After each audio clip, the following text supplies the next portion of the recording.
Hello and welcome back to the Nexus Gaming Series. I am the Crushinator, and tonight I am bringing you the Nexus Division Grand Finals between Phoenix Rising Xanthite and Gen.M Esports. Exciting stuff. It's been quite the playoff run for these two teams. Gen.M coming from a lower seed, but have brought together a roster that has performed very, very well in these playoffs. But Phoenix Rising Xanthite, on top from the start, has been the team to beat this whole time.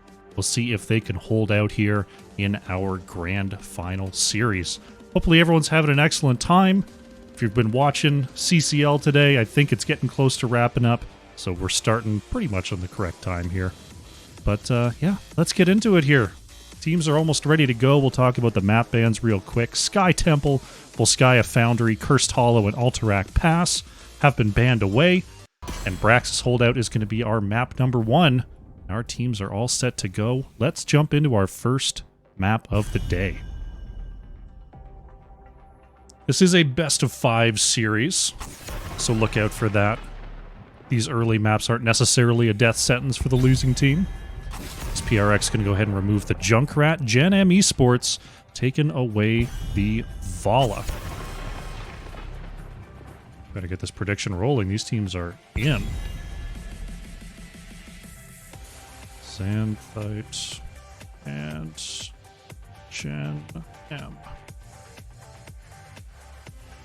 Stukov gonna be our next ban here from PRX. Very, very powerful on Braxis in the 4v4. And Dahaka gonna be removed here by Gen.M. Not interested in seeing that solo laner come on down, and that means Idioms is gonna very quickly lock in that Uther here for PRX. I believe we've seen Xanthite run this sort of comp before. You go with the double healer in the bottom lane, and you just go for that early game brawling power that Uther can go for. Infofox going to respond here with the Johanna for Gen.M Esports, and Patience will pick up the Brightwing. Tassadar actually coming out here from Automatic Z. Interesting. And Deckard going to be the choice for Iron. Uther Deckard, not a combo we see an awful lot, and Tassadar's got some really good wave clear, really good control over the bottom point with that wall. Though not exactly the early game plan that I was expecting out of Phoenix Rising Xanthite. They're going for something a little bit different here. I like the Deckard in response to Brightwing. You go with the Emerald on, I believe it's 7? And you can just put the reduced healing on the phase shift target and reduce that phase shift healing by 75%. So I do like that response. Sylvanas and Gul'dan going to be the mid bans here, so removing a couple of wave clear control assassins. Cassia, Mephisto going to be the choices here for Yawner and Majesty. Interesting. Majesty on the Mephisto. We've been seeing a lot of Mephisto banned and picked around Infernal Shrines just because of the wall placement around the objectives is really favorable for Mephisto. But it's a similar sort of deal on Braxis. You've got those two sort of side walls that Mephisto can really play around, and people want to be standing on the point. A lot of room for Mephisto to work in. It's a triple healer Tassadar comp from Phoenix Rising Xanthite. Ivan going to lock in the Morales here, and Joshua Scott is on the Sonya. So we've got just the most brawlinest comp in the world here. So I guess they're playing for level 10s and just overpowering Archon? Is that the plan here from Phoenix Rising Xanthite? Okay. I just fizzed is going for the Malthael here. Malthael gonna be dueling against Sonya. Interesting. Let's see, did everyone stick with their picks? Okay. Well, this is a particular style I've not seen. I will say that. But I was thinking that Phoenix Rising Xanthite were taking that Uther to go into like a pre-10 win condition, but with the Morales and the Tassadar, I feel like level 10 is what they're going to try to win on. They're just going to go and overpower that Archon Tassadar and try to win off of that. We'll see if that's what they do. Gen.M, on the other hand, Mephisto and Cassia have great scaling damage over time. So if they can weather this early storm, I feel like they've got a good chance to turn it around in the later game. Let us do it. All right. Game number 1 of this grand final series. On the left in the blue, we have Phoenix Rising Xanthite. Idioms is on the Uther, Iron playing Deckard, Automatic Z is on the Tassadar, Joshua Scott on that Sonya, and Hiva is playing Morales. On the right in the red, it is Gen.M Esports. Yawners is on Cassia, Majesty playing Mephisto, Infofox on Johanna, Patience playing Brightwing, and I Just Fizzed is on the Malthael. 3, 2, 1. Here we go. Looks like Phoenix Rising Xanthite starting out with a 2-3 here. So Morales going to be helping out Sonya in the top lane, and Uther and Deckard going to be helping out Tassadar here in the bottom lane. Malthael going to be able to clear the waves fairly effectively on the wall, but the repositioning from Morales and just the constant siege damage from Sonya are going to be something to worry about. Bottom lane, we see the root coming out onto Cassia to start things off. Checking in on the top lane here. Hiva will show with the healing beam. I Just Fizz going to get the healing off of both of them in the meantime. There's that reposition for Morales. That grenade could be trouble for Malthael in the early going. Majesty stepping up there. What do we have for the build here? It is the Furious Spark here for Mephisto, so not stacking those Skull Missiles. Cassia is stacking that Thunderstroke quest, Lightning Fury on level 1, so that's going to be scaling into the later game. Automatic Z taking some hits there. That can be trouble for Tassadar versus a Mephisto, because if you don't have the opportunity to kind of wiggle around, Mephisto can line up those shots a little bit easier. And Tassadar, like, there's a lot of self-rooting in that kit. Right now, Gen.M is just going to flex their muscle down here in the bottom lane, picking up that steal in the early going. Checking on the top lane here. I Just Fizzed a little bit low. Mephisto and Brightwing going the safe way around on the bottom lane. Malthael just going to have to sit on the wall here. Not a whole lot that can be done. Gen.M is going to have to rely on the 4v3 down here in the bottom lane. Speaking of, we see Sonya and Morales just up on this wall doing as much as they can do here. Brightwing going to come to the top lane as we see I Just Fizz going to commit in, making it a 2v2 up here for the meantime. Checking in on the bottom lane, the scrap continues. Automatic Z taking some damage. Yawner's going to go right in. Uh-oh, this could be trouble here for Cassia. Infofox is going to go for the peel. Will be effective. Tassadar actually going for the auto attack quest on level 1 here. Looking to scale that up.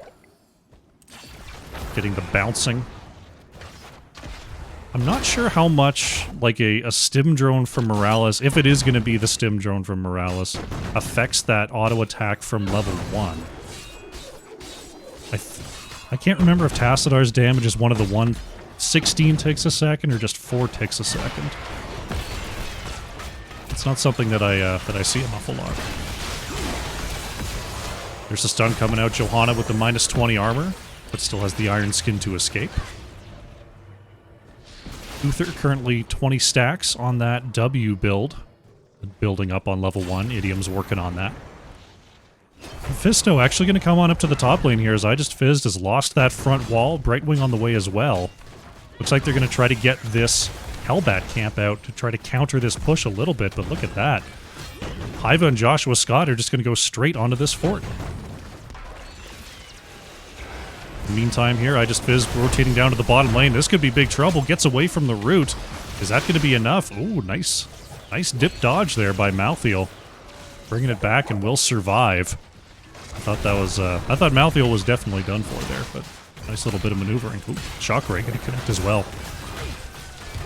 This auto attack Tassadar build, I will say, is very, very good at warding away defenders on the other side of this gate. You saw that beam just attached to a tower and then just go and hit Malthael. Infofox in a little bit of trouble here in the top lane, but is able to peel away with that iron skin. Yawner's being chased down by Joshua Scott there. There's the Q in. One more slam, maybe?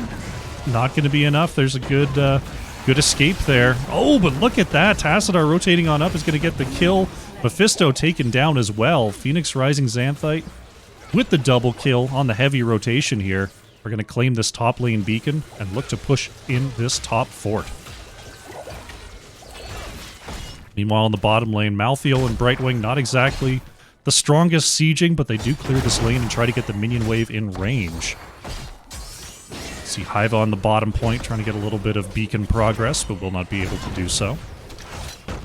Top fort in a little bit of trouble here. Nice stun onto Infofox. Uther a little bit out of position here as Majesty moves on forward with that Lightning Nova. And overall, not a... It was looking a lot like Phoenix Rising Xanthite had the secret sauce there in the early going, and they have done some significant damage up here in the top lane for how early we are in the game, but they haven't really been able to overpower both points yet. And I think the longer this game goes, the more Gen.M is able to look to pressure out and outscale this comp from Phoenix Rising Xanthite, though I do still think that level 10 spike is really, really scary for Gen.M. Once again, top lane being pushed in. Infofox has to pop the Unstoppable to get on out. Tassadar just going to lock on that beam, make it difficult for Majesty to step up and try to clear. Well, Automatic Z taking some hits there as Brightwing actually goes down in the bottom lane. Sonya just slamming away with the help of Morales. And Phoenix Rising Xanthite, they are going to be able to control both of these points. Infofox is forced to back out. Majesty in some trouble here, is going to get hit with that root, and Mephisto goes down. Malthael in the mix is going to start to get some of that healing through. Nice warp away as Idiom's keeping up the chase. Here comes the Zerg wave. We're going to have 100 to 18% as we move through the top lane.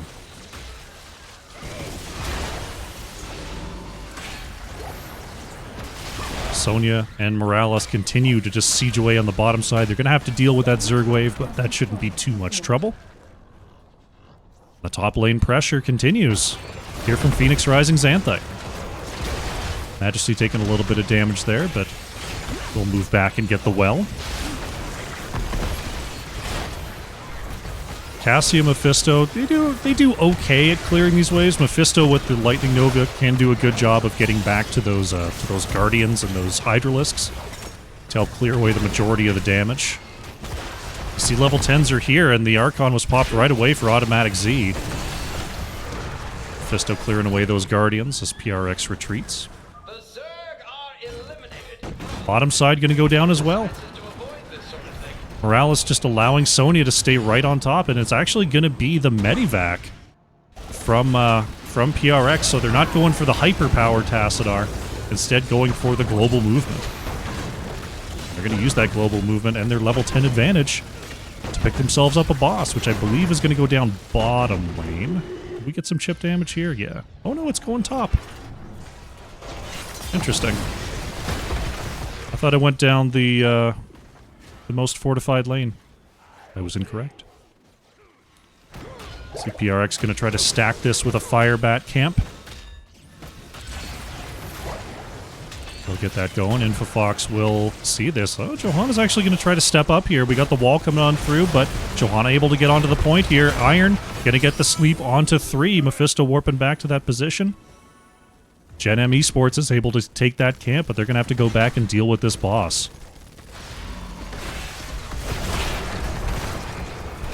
Wall is going to be taken down here.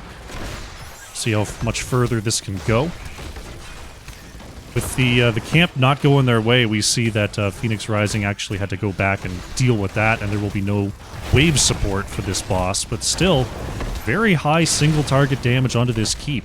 Taking it down, I'd say, about a third there, maybe 40%. Automatic Z finished with that level 1 auto attack quest as Tassadar. Uther finished with the Wave of Light. Looking at the heroics here for Gen.M, we've got the Durance of Hate, Ball Lightning, Falling Sword, Blink Heal, and Last Rites. See if they can pull something together with this heroic level acquisition. Right now, PRX going to be rotating on through. Infofox warding here. See if anyone's got the scout. Automatic Z. Gonna come on by here. Fox moves out, is going to catch Automatic Z. Yonner's taking some hits, though. Idiom's with a nice catch.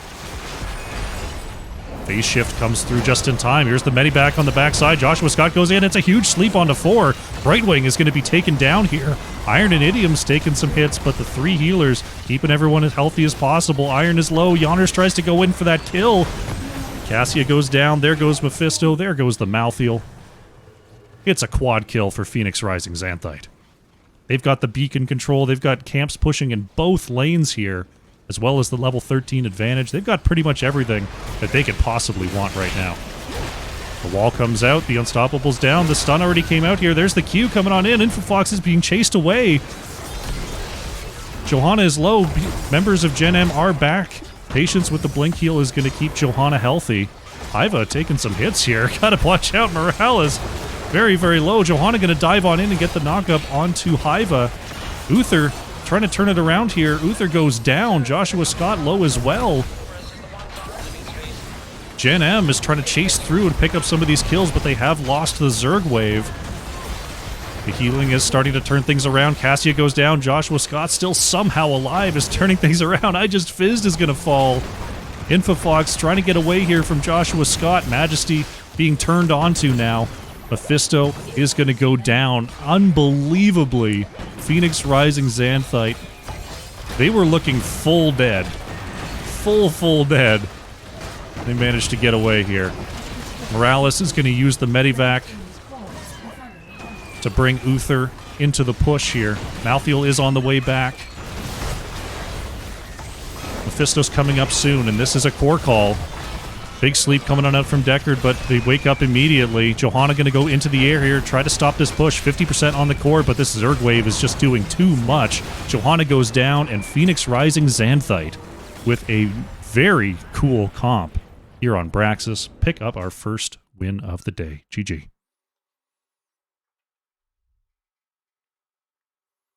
What can I say? Very nicely played there from Phoenix Rising Xanthite, going with the triple healer 2-3. Gen.M was looking for an answer there in the mid. It looked like they were possibly turning it around there in the bottom lane, but just everyone on the brink of death getting healed up just enough to get to the point where they could turn around and find those kills. Phoenix Rising Xanthite go up 1-0 in the series. Well done. Take a look at the scoreboard here. Joshua Scott on the Sonya just getting in there and doing work. Top siege and hero damage there from Sonya for Phoenix Rising Xanthite. Gen.M Esports, I Just Fizzed on the Malthael, topping out the hero damage there at 33,000. We'll take a look at the talents. Let's update the scoreboard here, and we'll get ready for game number 2.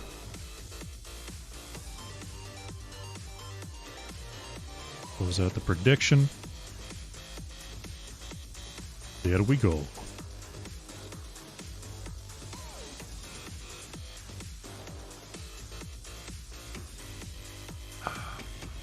Delicious, delicious water. Alrighty. Hit the button. Hit that button. Alright. Looks like we've got a lobby. We're going to be going to Towers of Doom here for game number 2. Looks like this was chosen by Phoenix Rising Xanthite. So Gen.M opting for the first pick here in game number 2. Very cool, very cool.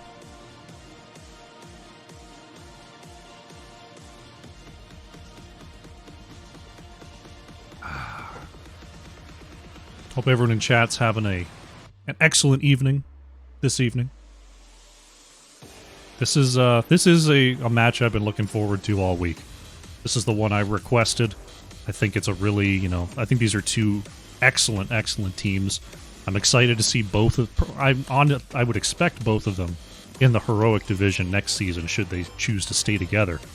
And just the way that they play the game, the way that they, these drafts come together is always very interesting. And definitely showing that off there in game number 1. We'll see if we get anything equally as crazy here in game number 2. or if we see something a little bit more map constrained here on Towers of Doom. Just missing the one player here. We'll see. Sometimes Phoenix Rising Xanthite does do some substitutions. So we'll see. Right now they got 4 of 5 in the lobby. We'll see if there's actually going to be a substitution or not.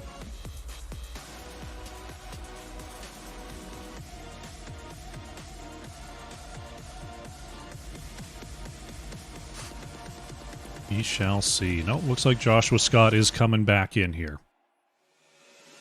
Alright, same 10 players.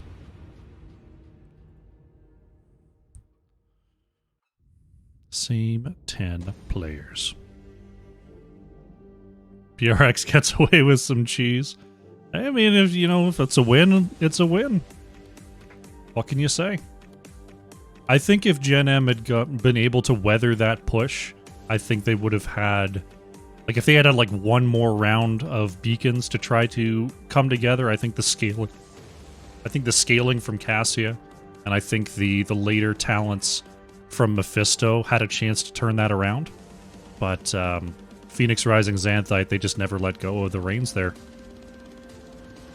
Really well played. Give them the caster ready. And we'll get into game number 2 here. I did set this up as a best of 5, yeah? Yeah. Okay. The readies are out. Let's get into our next draft here. Towers of Doom. Towers of Doom. Exciting stuff. We'll see if there's any difference in the ban priorities here. In terms of Towers of Doom, you've got to worry a little bit about your offlane. We see that with the Dahaka ban here. I wonder how the priority of Hogger is going to change here. Is Phoenix Rising Xanthite actually going to ban away the Uther here? Interestingly enough. Gen.M, considering their next ban right now. Gonna take out the Zeratul. This is a map where Zeratul can get some work done. It can go a little bit late. Being able to harass the double soak or just harass the rotation between lanes is pretty useful. We do see the Stukov ban, and that opens up Junkrat here for Majesty. Okay. So we got a Junkrat game coming in here for Gen.M. Followed up by Johanna Brightwing pick for Phoenix Rising. Let's get that prediction going. So, Johanna pretty good, or good enough into Junkrat, being able to pop the unstoppable, walk over traps, get out of traps. So that's pretty useful here. Leoric the counter pick, and choosing the Anduin. I like this rotation here from Gen.M. I really do. Leoric's just good on the map in general, very good against Johanna. Definitely forces a falling sword choice rather than a blessed shield. And Anduin, really good at countering Leoric by just popping whoever's in the Entomb right out of there. So by picking that up themselves, you're not only denying the save from Leoric, you're denying a light bomb combo with a falling sword Johanna. That's a great bit of drafting there from Gen.M. I really like that rotation. Garrosh will be removed here by Phoenix Rising Xanthite. Yeah, I mean, just being able to reposition, throw people into traps, reposition them once again with the concussion mine can be pretty useful. Falstad removed by Gen.M Esports, wanting to cut down the global opportunities as Brightwing has already been chosen. Joshua Scott going to go right back to the Sonya here, and Automatic Z is going to do the Tychus. A little worried about the range here from Phoenix Rising Xanthite. We'll look to Idioms to see if we can get any more poke out the side of PRX. Gen.M looking to close out their comp here. Anubarak is still open. There it is. Infofox on the Anub, and Yonner's going to go with the Tracer here.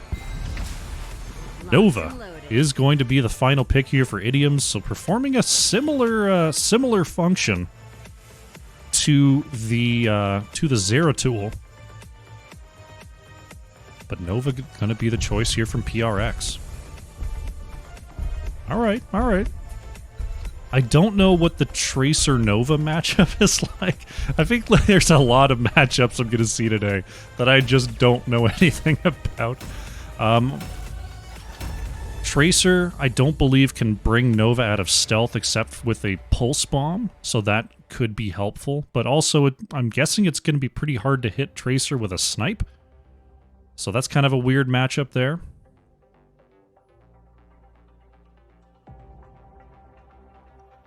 All right.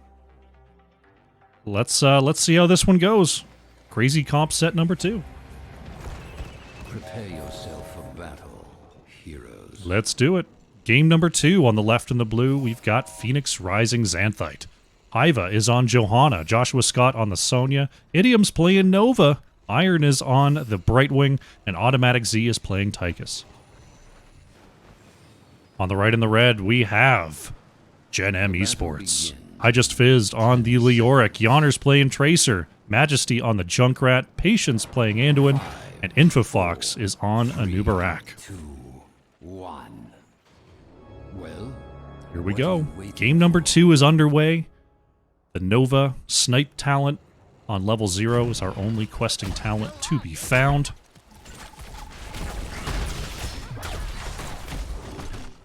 One stack, Precision Sniper. Both teams just going to be looking to clear these waves and get their rotations underway. Sonya headed up to the top lane here. I just fizz sticking around to get that wave clear going before heading on their way. And off we go. Tracer and Nova actually still battling it out there, forcing a phase shift. Because Idiom's and Iron still kind of stuck here in the mid lane. Tychus cleaning up the bottom lane right now. There's Tracer on the Chaser once again. Nice snipe there from Idiom. This is going to bring Yonners down. But there's the healing from Patience. Both teams going to look to start up their sapper camps here at the 1 minute mark. As Majesty repositions. Hiva in the area here. Idiom's staying in stealth. Was thinking about an invade, but Gen.M Esports there as 4. Pretty difficult to invade. Infofox moving right over there. Finds the stun onto 1. Whoa, Infofox going way deep here. Has the burrow charge to escape. With the Majesty down there in lane, there wasn't really any damage follow-up, but Anubarak gets out of there just fine. With the help of Patience. Checking in on our solo lane right now. Leoric actually getting pushed in a little bit there by Sonya. As Nova and Tracer sort of visit the mid, making sure all the soak possible is caught. Automatic Z stepping up there. Anubarak able to jump over the wall as the sappers go and connect. Leoric actually working on the top sapper. Is that, yeah, that is Neil Peasants. So Leoric is able to help, is able to clear that away a little bit better. Kind of the, wow. Extrasensory W there, knowing Joshua Scott was on the way. Idioms and Yonners coming up here to make it a quick 2v2. We see just how evenly matched these teams are. Incredible senses from both sides. Now it looks like Gen.M Esports going to try to finish off this camp. Hear those little water guns from Tracer going. Anubarak in the mid. It's going to burrow charge out of trouble. But our triple altar phase is now online. We'll see what the focus is going to be. Looks like both are setting up here on the bottom side. Sonya's got the top left. Tracer's got the top right. We'll see if Nova can get over there for an interrupt. One interrupt from Nova here on the top side.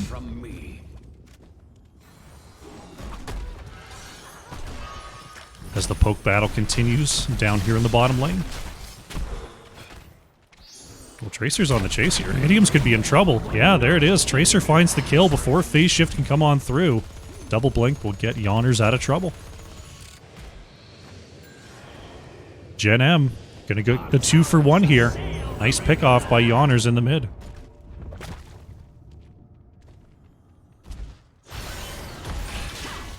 With that kill, we see Gen.M slightly ahead, getting their level 7s first. Infofox with the aggressive positioning here as the sapper camps are up. Iva going to go ahead and scout this out, but it looks like both teams just going to be able to pick up their own camps without too much issue. Infofox might be able to make it across here. Yeah, Gen.M is going to go for it. Infofox not going to go for the blind dig, though. Yonders goes in, finds a quick pulse bomb before recalling on out. Iva repositioned into a tough spot. But, uh-oh, Yonders taking a big hit there from Idioms. Wow! That negative armor from Nova doing big work there. That's the first kill of the game for Phoenix Rising Xanthite. Sappers clash here in the mid. Phoenix Rising Xanthite able to get theirs en route. Oh, Infofox taking a big hit there from the minigun of Automatic Z. Tracer is back on the board here. Iva repositioned once again. That last sapper is going to connect and take down the wall. We've got a single altar phase coming up next here in the bottom lane. Iva heading on back to base here. Not a ton to do on the map right now other than look for level 10s. You see Idioms and Joshua Scott waiting for a rotation. Instead, they're going to move on down here. Good snipe dodge there from Yonners. That pinning shot is going to be pretty useful for Nova in slowing down the Tracer just a little bit. As we're setting up for our next channel here. Pale, not going to connect there. As Tychus is sent away by the concussion mine. Teams can be getting level 10 basically at the same moment here. See what the level 10 engage looks like for both sides. Right now, just sort of going in between lanes. PRX going to get their 10s first by just a moment. They've got the... Oh, Leoric actually going down in the mid there as Nova rotated there. Joshua Scott here on the edge, looking to zone away. Infofox blocked by Hiva. Burrow charge goes right in there. Oh, this could be big trouble for Infofox. There's the falling sword coming on out, and Anubarak is down. I just fizzed coming on back here. Joshua Scott in some big trouble. Sonya is going to fall. Leoric has to Wraith Walk to safety. We're still 4v4 for the moment. Junkrat can't get the... Can't get it. Oh, Iron with the body block on the grenade. Junkrat goes down. And Phoenix Rising Xanthite, they may not be done. I just fizzed trying to get away here. The snipe doesn't connect. The grenade is not enough. Hiva is going to continue the chase. And Leoric goes down.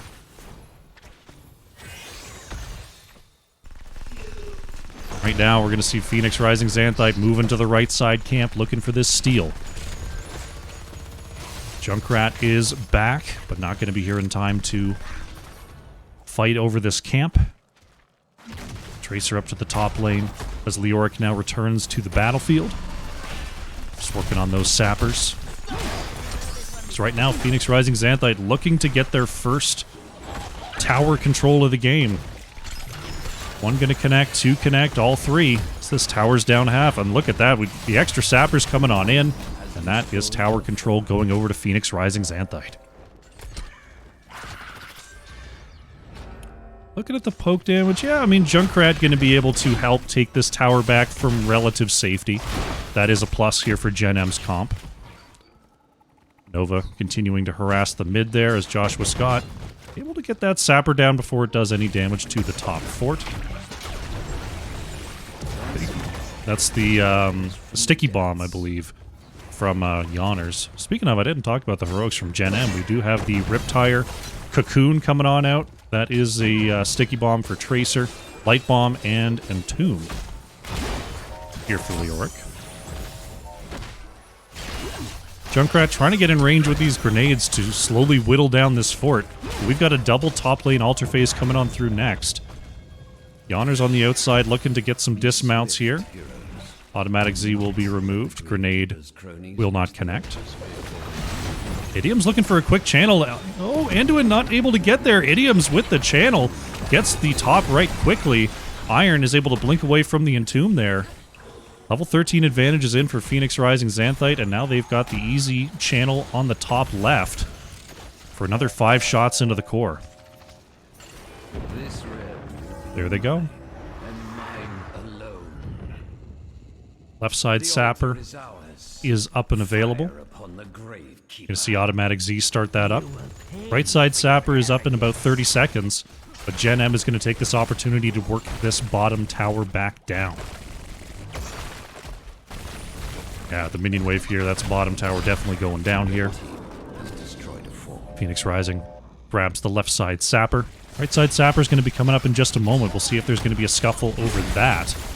As Tracer moves on in, actually gets polymorphed there. Anduin comes on through with the save. The honors will be slowly healed back up to full. Right side Sapper is up. Teams are aware. Uh-oh, Idiom's caught there. Nice polymorph coming on out. Counter snipe onto Yonners as Tracer goes in. Precision strike, not going to connect, but it does get Tracer to back away. Oh, nice peel there by Infofox. Barely slowing down Johanna as that Condemn was about to connect. Nova back to base here. Infofox trying to slow down these sappers. Won't be able to do it. Now, uh-oh, Tychus has the lock-in, and Anubarak is down.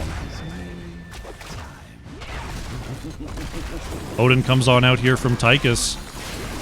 There's the Entomb, though, onto 2. Nice unstoppable by Hiva, but will it be enough? Is there just too much damage? Iron is going to go down here. Automatic Z is hit with the sticky bomb. Tychus is going to go down.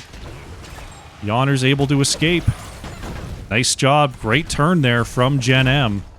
I just fizzed hitting a huge Entomb here in the bottom lane. Right in time for the solo bottom lane altar. Gen.M take the bottom tower back as well, and they're looking to get back into this game.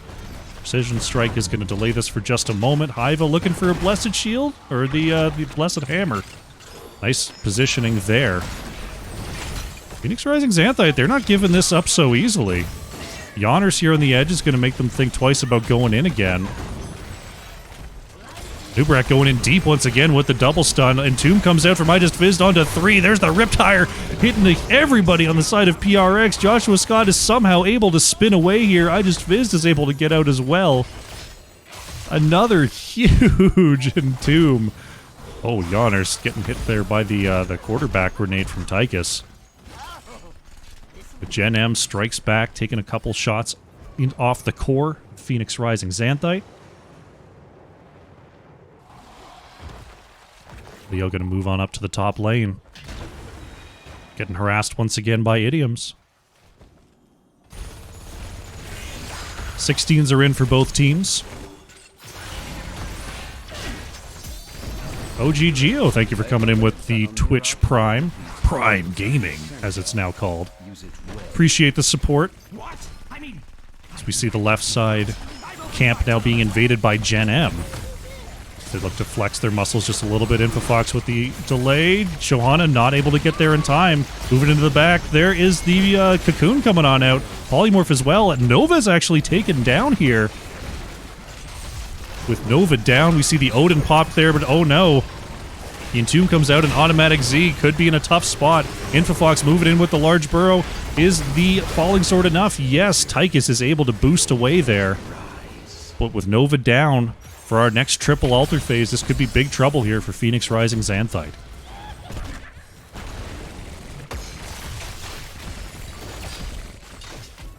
Nova up, barely in time here. See if PRX can get enough delay as Hiva moves on up to try to get this wave cleared.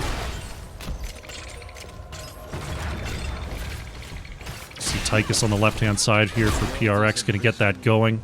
Sonya on the right is actually going to step up here, but Leoric in the area is going to slow this down. So it's just a trade for now. I'm going to be working on the top right. There's the sticky bomb going to land onto 2. Leap is not going to hit. Is the silence enough? Yonner's a double.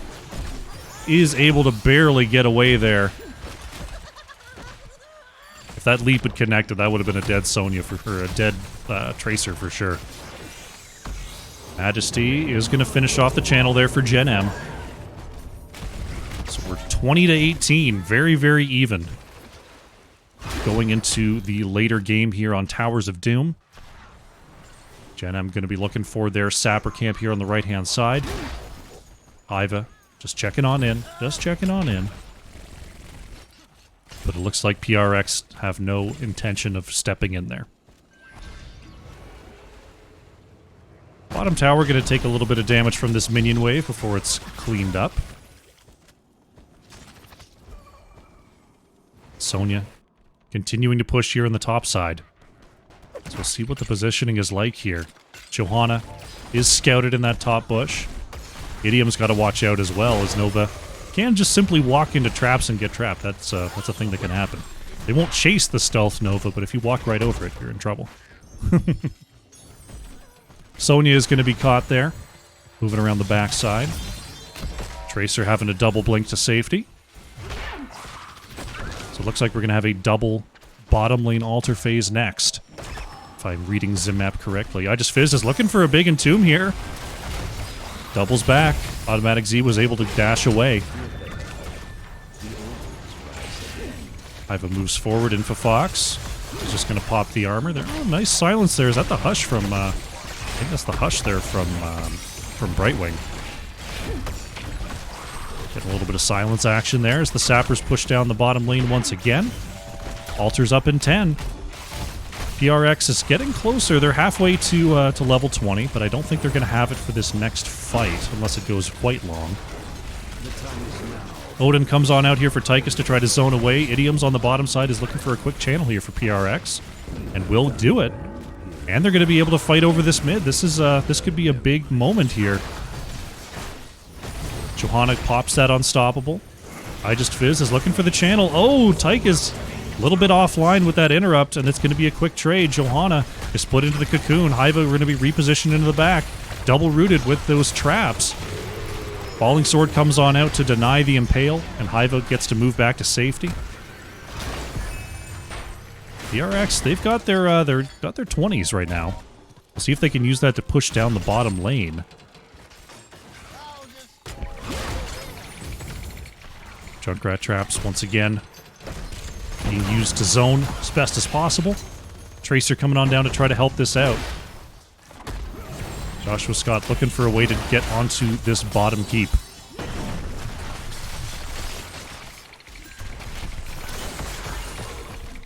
Getting low. Idiom's going for the snipe. Long overkill. There it is. Bottom tower goes over to PRX. 20s are in here, though, for Gen.M. There is the double turn for Infofox. Looking for a light bomb engage. Precision strike comes out as well. Nubrak is very, very low. Oh, Tracer could be in trouble. Yawner's with the recall.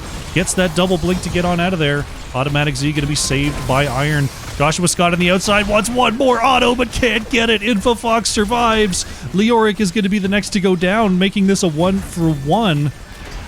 Iva trying to reposition here. Cocoon goes out onto Tychus. Yonders is on the chase. Infofox looking for an opportunity to go in. There it is. Nice knockback with the Riptire. Tychus is down. Brightwing is down. And it's a 3-for-1 here for Gen.M Esports. Uh-oh, Iva. Ooh. It's only pushed sideways there. As now it is Gen.M Esports that are looking to control this bottom keep. The time is now, heroes. The whole bottom lane is still being controlled here by Phoenix Rising Xanthite. We see the precision strike for the quick interrupt. And there's another one. A side camp goes over to Gen.M. Idioms is just wasting time. Wasting Gen.M's time, I should say. See, it's going to be only 3 shots there for Gen.M, just taking that opportunity off the board for Phoenix Rising. And we're pretty even on the core health now, as Gen.M looks to take the map back here. Bottom tower goes over to Gen.M. I just Fizz looking to take the top camp, try to get a little bit of extra pressure here. Idiom's heading on back to base. Leoric is going to grab that camp, as we are now into the mega late game here on towers. Not as much to do, but just vie for bottom lane control. Right now, Gen.M is rotating on down here. Infofox is going to get caught there. Minigun bringing Infofox right down to half. Nice polymorph coming on out there onto an Uberak. But But the tap is enough. Oh, Idioms could be in a spot of trouble here. There is the save coming on through from Hiva. Brightwing is put into Cocoon, so the phase shift not going to be enough. Silence and Tomb comes on out. Is that going to be enough? No, Nova goes down. Joshua Scott is trying to just get the slams going here. Yawners is being chased out. There is the light bomb. They're going to connect here. Iron with the blink is not going to be enough to save Sonya. Another double kill here for Gen.M as Infofox is not done yet. Looking for Automatic Z on the chase here. Odin is trying to keep Automatic Z alive. You see that extra armor coming on out. Double kill, though, for Gen.M. Single bottom lane altar is next. Infofox looking for Automatic Z there. Could not quite find it. Riptire going to go ahead and clear away this wave. See if they can get this tower down. Leoric in the area. Is possibly looking for a flank. There it is. Looking for an Entomb.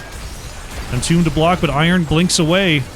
Brightwing trying to get it back with Automatic Z. Hiva is just being body blocked in the background, and there goes Johanna. It's a stagger kill here for Gen.M. And they want Iron. The blink heal is enough. Cocoon comes out onto Tychus.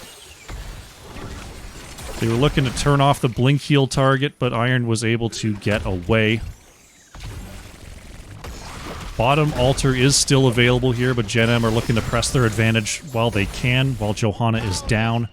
Majesty, setting up that retreat concussion mine, is going to channel 5 shots into the core of Phoenix Rising Xanthite.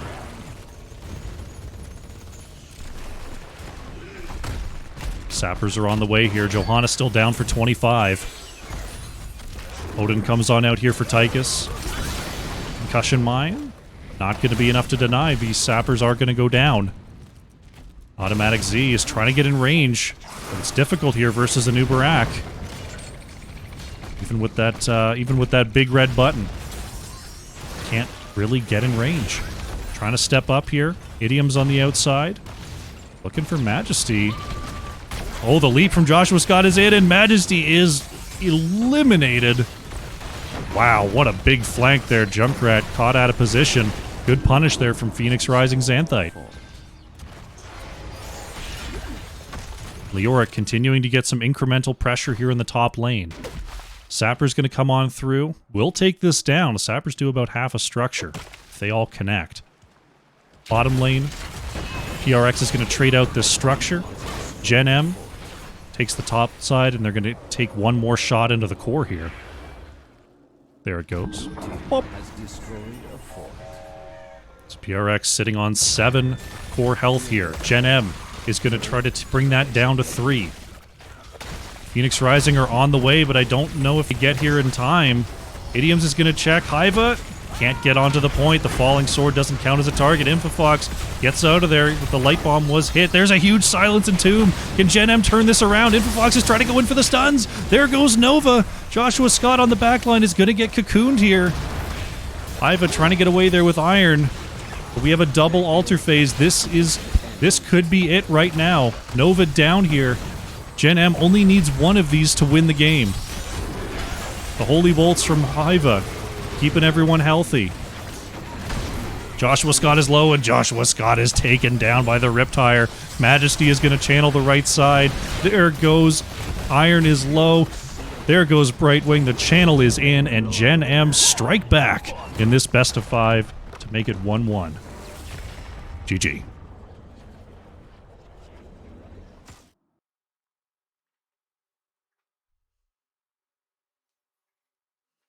Very nicely played there by Gen.M. They had to deal with a lot of early game pressure there from Phoenix Rising Xanthite, the Nova, causing some issues for Leoric in the mid and on that rotation, but huge entombs coming on out there from I Just Fizzed all game long.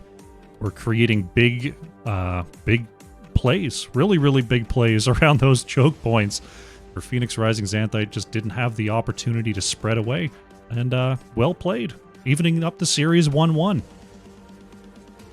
Taking a look at the stats there, Automatic Z on the Tychus, nearly 86,000 hero damage for Xanthite. Majesty on the Junkrat, though, top siege, top hero damage, topping 90,000 there for Gen.M Esports. Very well done. Take a look at the talents as we update the scoreboard.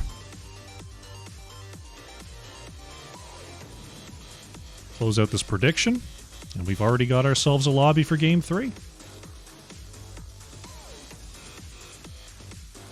Let's get into our Battlefield of Eternity lobby. Going to Bartleby of Eternity. Looks like this was chosen by Gen.M. Alrighty. We are down to a best of 3.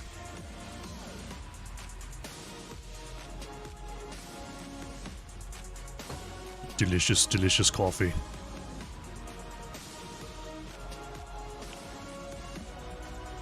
Alrighty. Looks like we've got our 10 players. Got this updated. Fantastic.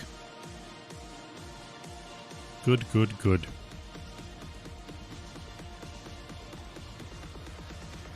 Got all that? Yeah. Okay. Good. Excellent.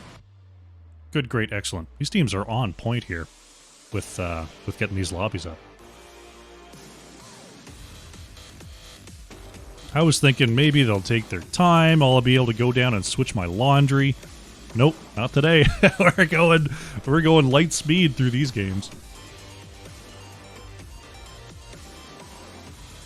Give them the caster ready, and they can go at their convenience. Hope you're having a good time in chat. We had some people lost some channel points there in that second prediction. Am I able to see who? 5,060 points go to Not Paradox and Albatox. Well betted. Well betted.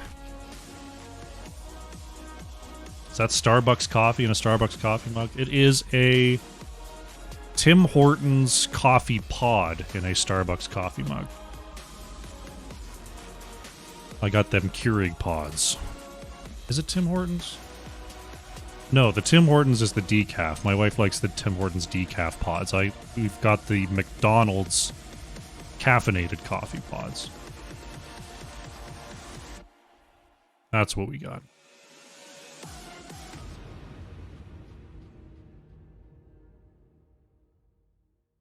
All right, looks like our teams are all ready to go. We're going to be jumping into our third draft of the evening on Battlefield of Eternity.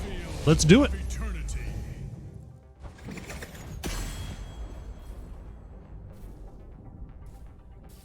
Excellent.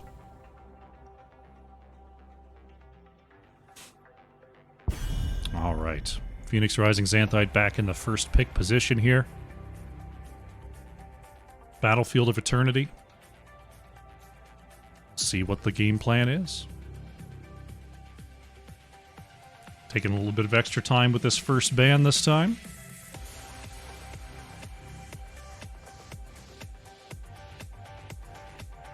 Considering their options. Phoenix Rising Xanthite. See if Stukov makes their way through this time. I've got to think no, as we see Junkrat going to be banned away by PRX, not surprisingly. There goes the Uther from Gen.M. How you doing, Goon? Welcome, welcome. Let's see, with Uther off the board here. We'll see if Dahaka's still a priority on the ban list here for Gen.M. Dahaka still a ban priority. I honestly wouldn't mind a Leoric ban here from PRX. I just fizzed, just completely took over that late game. They're going to take away the Garrosh, though. They did ban Garrosh in game number 1. This is another map where you can do some cheeky things with Garrosh. Gen.M. They've been banning Dahaka. We'll see if they want to keep up that plan here on Battlefield. Or if they think something else. If they want to give away the Stukov. They're going to take away Vala, so they're going to leave all sorts of options up here for Phoenix Rising. We'll see which one they want to pick.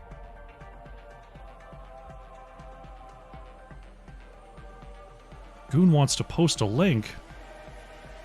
I think you can do it. I don't think our bot cuts anything.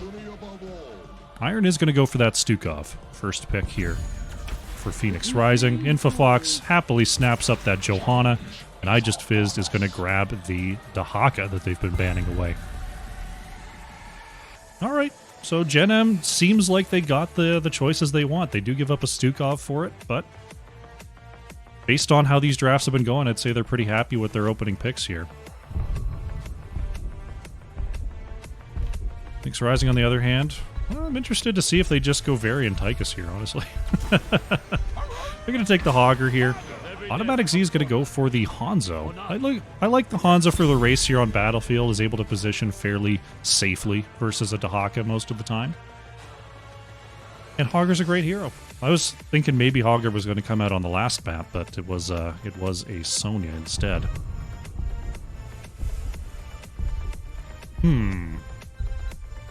Could be a Murd in here for PRX. Like, that would be pretty dope. Anubarak will be taken away by Gen.M. Phoenix Rising Xanthite.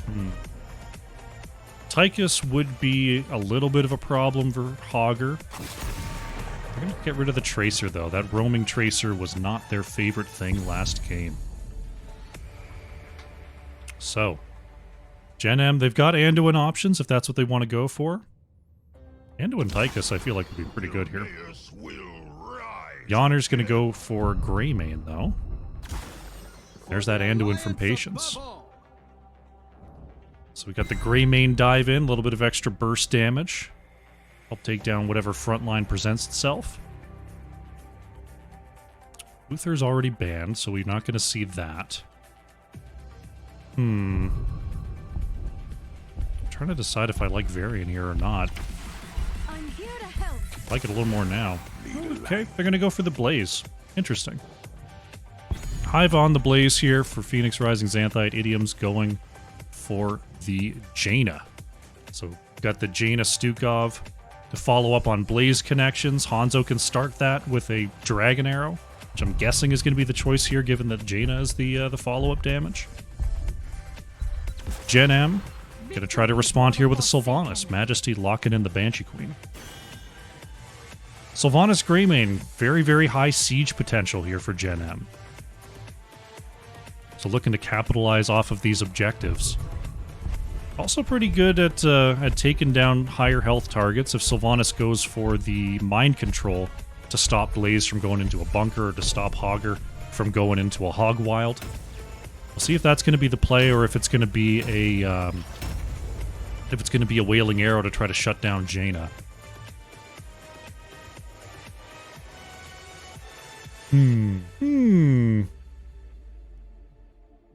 Xanthite's got another interesting comp. I feel like this is another one, like if they find the connections, I think they can get some serious blow up in these fights, especially with the Stukov.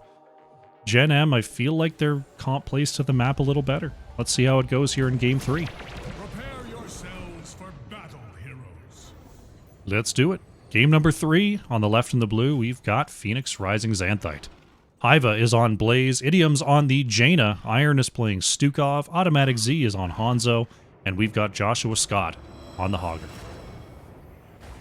On the right in the red, it is Gen.M Esports. Yawners is on Greymane, Patience on Anduin, Majesty is playing Sylvanas, Infofox is on the Johanna, and we've got I Just Fizzed on the Dahaka. It looks like we are splitting lanes here. Gen.M is going for the top side. Phoenix Rising Xanthite going straight for the bottom side here. We'll see what the structure trade is going to be like. Hogger sees it. There's the light wall on the wall as Yawner's going to jump right up there. Get some auto attacks.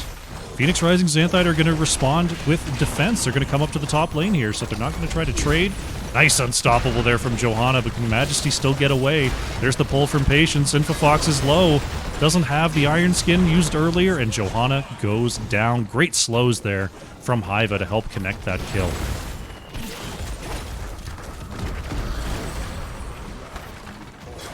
Very, very nicely done. But top tower does go down here. And we'll see what the lane switch is going to look like. Dahaka's remaining in the bottom lane here for Gen.M. Uh-oh, Yawners gonna get stunned there. Big silence coming on out, and wow, Greymane was expecting a much different rotation there from Phoenix Rising Xanthite as they pick up their second kill in the first minute of this game. Wow. Nice double back there from PRX. Idiom's going to poke on the edge here, get a little bit of damage out onto Patience. As top camp is going to be focused on by PRX. They're not going to do it. They're not going to commit. Greymane on the way here. We'll see if they can find another kill. Maybe they'll revisit the idea. Honors moves up, finds a quick cocktail. Oh, nice stun there from wow, look at that. That D into Q stun for Hogger is not an easy thing to do, but that was a nice hit there from Joshua Scott. Meanwhile, in the bottom lane, Hanzo was actually trying to deal with Dahaka there, and now we're going to see the switch here from PRX. Hogger is on the way to the bottom lane. Hanzo can help out up top. And look at this. Gen.M is actually going to jump onto the top camp here. Infofox is going to try to slow him down, but here comes Hiva and crew. Blaze is looking to step onto the point, does do it. Unstoppable comes out, silence onto Infofox. Camp is going to go over to Gen.M, but they also give up 2 kills. They trade out for 1, though.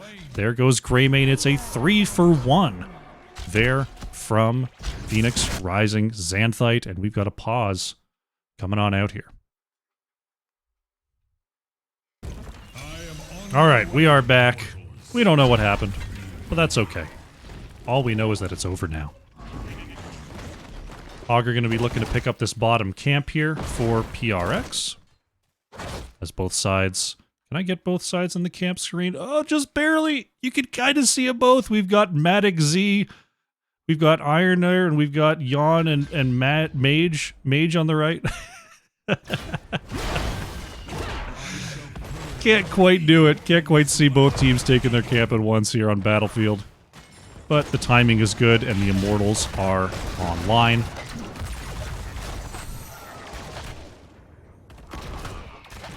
And it looks like Automatic Z is looking to step up and get the scatters going here. Jaina doesn't have the Ice Fury wand just yet. That's the big race talent for Jaina. That's going to be coming in on 7. Infofox looking to cut off PRX here, who are very, very far ahead on the race thus far. Dahaka and Blaze are still up in the top lane here, as Gen.M are looking to defend this camp on the left-hand side. Hogger looking for a flank right now. There's the stun coming out onto Yawners.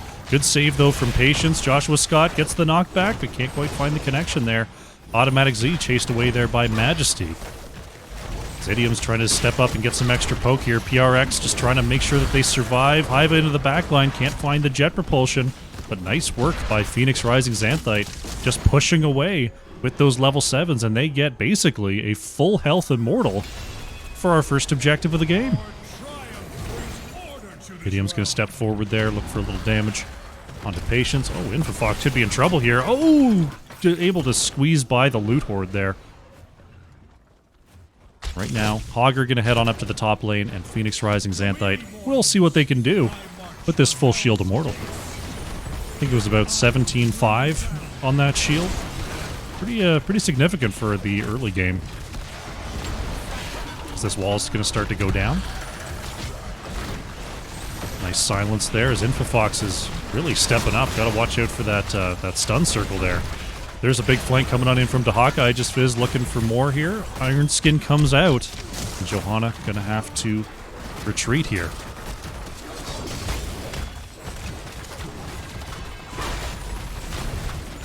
See if this fort is going to go down. Oh, Infofox is really, really low. Phoenix Rising not able to take out the fort, but they do get a pretty decent chunk out of it for our first objective of the game. That's more damage than you usually get. Hogger testing the top camp here, but is going to have to go and catch this wave. Dahaka continuing to push like a mad dinosaur. Right now, Hanzo 9 out of 20 on those stacks. Nice drag, though, onto Jaina, and look at that. The blow-up is real. Gen.M picking up another kill here. Second kill of the game. And they will claim this bottom camp as their reward. Hogger able to jump onto the top camp right now. Dahaka making their way back up to the top lane. We'll have to deal with that. Yonders jumps onto the wall. Majesty helping out as well, and this is the quick burn that Gen.M is really drafting for here. Get most of that wall down in just a blink of the eye. Jaina back on the battlefield here, though, means Phoenix Rising Xanthite going to be able to push out. They do have their level 10s as well. Dragon Strike actually going to be the choice for Hanzo. Unexpected. I was expecting an arrow into the follow-up stun from the Blaze while all the Jaina damage went out, but going for the Dragon Strike. Got the Flailing Swipe as well, Hortipult, Water Elemental, and Bunker here to round things out for Phoenix Rising Xanthite. Right side Shaman Camp only just became available, and so Phoenix Rising Xanthite are going to be a step ahead on that little bit of macro. Gen.M finding their level 10s. We've got the Light Bomb, Wailing Arrow, Isolation, Go for the Throat, and Falling Sword.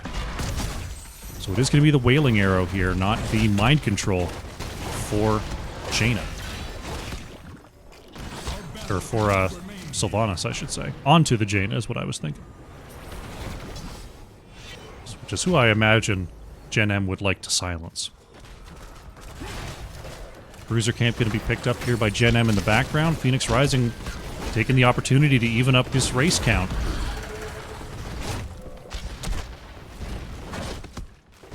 Just Fizz waiting here on the edge, looking for an opportunity. Hiva, is able to get away there. Nice stun by Joshua Scott, looking for a drag, not going to get it. Dragon Strike comes on out here, is going to split the team. Patience taking the whole bit of damage. Pulling Majesty into the AoE, but they both survive for now. There's the slaps getting Infofox away. Nice counter onto the Light Bomb. Hortipult into the back. Patience is going to go down. PRX finding one kill. Greymane going down as well, picking up a second.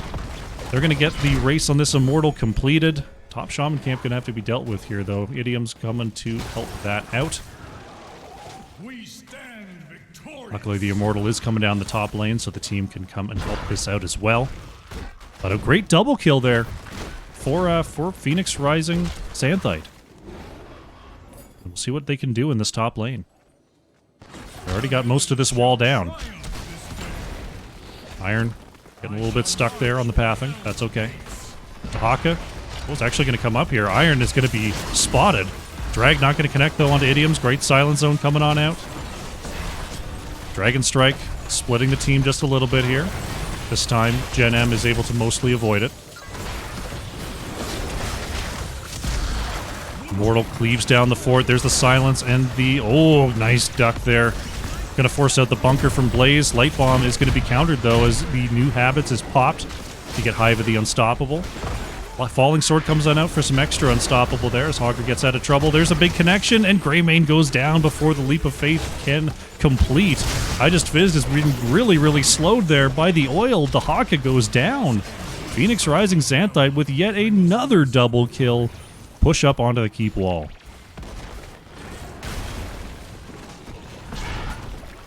13's in for Xanthite as well. Means they get to stick around here just a little bit longer. There's the big blizzard. Gotta love a big blizzard there from Jaina. Good job, Idioms. You're doing the build. This is the real deal. People go, why don't you take Icy Veins? And I go, because I don't want another button. I want my blizzard to be big. You dig? People, Big blizzard. Everybody knows, and everybody goes, big blizzard. That's the way. Top camp was picked up there by PRX. That's going to have to be responded to by Dahaka. And they just boogie on down to the bottom lane. They're going to pick up yet another Khazra camp to keep up the pressure here. Gen.M does find their 13s. So if they choose to take a fight, that'll be on even talent tiers. But for now, just getting the map stabilized is their primary objective. Johanna waiting for a mid rotation. We got a big flank coming on through. They're all waiting here on the edge. Infofox coming in from the side. Silence Arrow comes on out here, and PRX is caught on the edge. Automatic Z going to bring the Dragon Strike, getting the entirety of Gen.M there. It's going to be Blaze traded out for Anduin in the early going. Silence onto Hanzo, not able to jump out. Hanzo goes down. Yonner's able to survive there. Big drag comes out onto the Hogger, is able to barely get out with less than 100 health. Yoners is being chased out by the water elemental. It's still a 2-for-1 here for Gen.M as they continue to trade barbs as the Immortals have come online.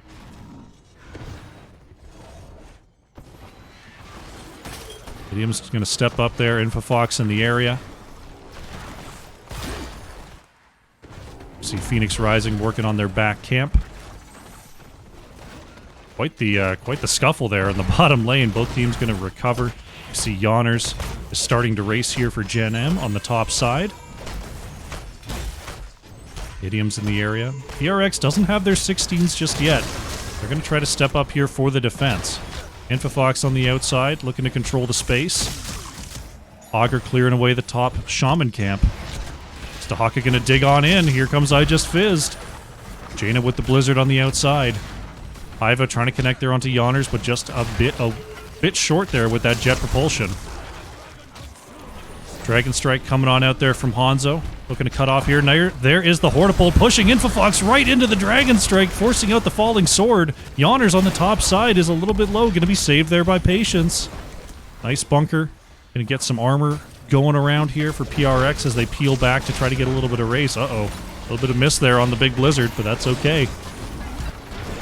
Silence looking for a zone there from Iron. Infofox just waiting for an opportunity. Catches Idiom's there for a moment as Yoners and Joshua Scott trading blows on the edge. But we are into halftime here. In defensive positions. 16s are in though for PRX. It looks like Gen.M is just going to go ahead and give this up and look to defend and stabilize. They're 18,000 on the shields here on this Immortal. Be moving down the bottom lane. Topside catapult wave is going to be cleared out by Gen.M. And they're going to set up for a bottom lane defense. Hiva here on the right is just watching for an aggressive rotation. Looks like Gen.M are moving safely behind their wall. Stahaka looking for a little bit of value, looking for 16s. Setting up for this defense. Nice quick damage there onto Johanna from PRX. Wall is starting to take some damage. The Immortal still has some shielding as the Dragon Strike comes on out, getting a little bit of health off of Patience. Water Elemental actually going to be committed there by Jaina. Looking to zone away. They really want this keep to go down if possible. Well is taken out. Immortal shielding is gone. Looks like this is going to be a keep here. As the big silence from the Stukov doing some good zoning. And there it is. Bottom keep goes down. I Just Fizzed came on down looking for a flank, but PRX smartly backs off there. They get their prize, and they hightail it on out. Core shielding will be preserved here by Gen.M. They have their even talents now. They've got their 16. This is their opportunity if they want to fight over this top camp. Here comes Gen.M to the top side. Phoenix Rising Xanthite is on the way. Looks like Yoners and crew are going to get this clear quickly. Joshua Scott with the scout. There's the camp being taken. Infofox getting up here to clear the lane. Could we have a scuffle here? I Just Fizzed is waiting on the outside. Phoenix Rising Xanthite, they don't really have a big reason to fight here, and Gen.M is just going to go ahead and back off. Grab their Shaman camp while they have the opportunity. Here comes Hiva on the edge. Can they actually get this done? Dragon Strike comes on out here, and they're going to go for it. Yoners is cut off. They don't get onto the camp in time.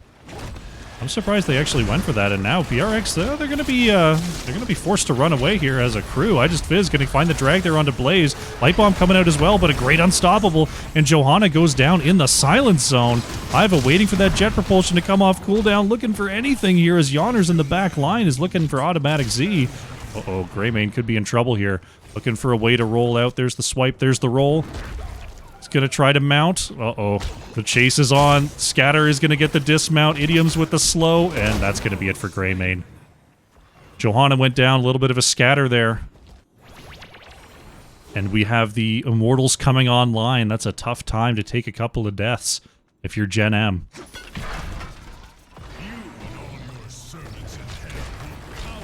Race will be largely uncontested here, as the back Shaman camp is being worked on by Hogger.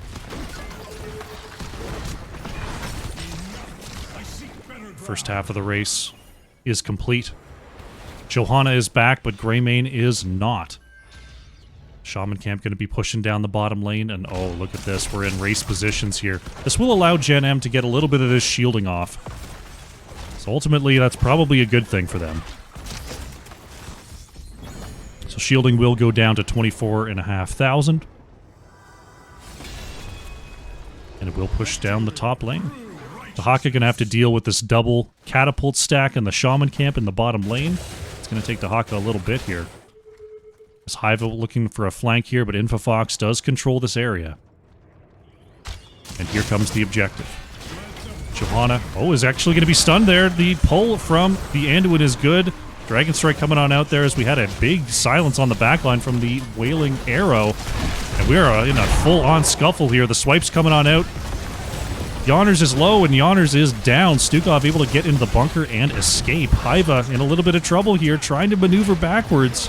Sylvanas is going to be the next to go down as Dahaka manages to avoid the jet propulsion. Nice job by Automatic Z, though. It's a triple kill here for Phoenix Rising Xanthite. They've got their 20s, and they're going to think about the core here. Bottom lane is already pushed in, and this looks like it's going to be it. Objective still has some of that shielding, and there goes the core. Very nicely played there by Phoenix Rising Xanthite. They will go up 2-1 in this best of 5. GG.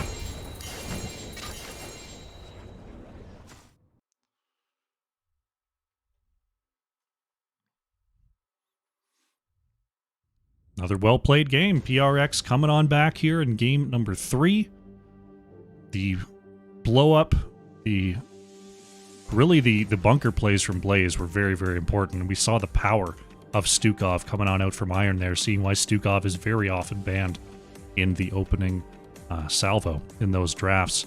But good effort there from Gen.M. It looked like they were having a couple opportunities to find their way to turn it around there, but ultimately, hard to deal with that blow-up combo from PRX. Well played. Automatic Z on the Hanzo, a little over 62,000 hero damage there for PRX. Majesty on the Sylvanas, 43.5 there for Gen.M Esports. Take a look at the talents here as we update the scoreboard. And we'll get ready for game number 4.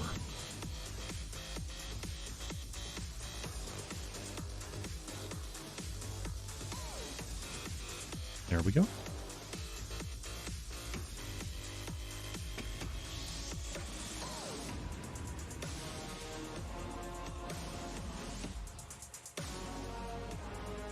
Alrighty. What we are going to do is we're going to take a very short break. And when we come on back, it's going to be game number 4. PRX versus Gen.M Esports. Don't go far. Alrighty, welcome back. We're setting up here for game number 4 between Phoenix Rising Xanthite and Gen.M Esports. We're going to be going to Dragonshire here for game number 4. Teams are ready. We're going to be jumping into this draft in just a moment. Exciting stuff. Phoenix Rising Xanthite with an opportunity to win the grand finals right here. Gen.M needs to win the next 2 to take the series. Oh. Alrighty.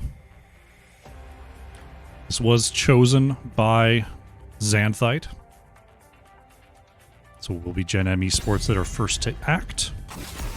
And there's that Dahaka ban. Highly prioritized here by Gen.M Esports. Not so much that they want to pick it. They just don't want to see it. I wonder if they're going to take away the Hogger first pick, actually. Let's see. PRX considering their next ban here. Going to take away the Stukov. Not too surprising there. There goes Falstad. So Gen.M really wanting to lower that global capability of Phoenix Rising Xanthite.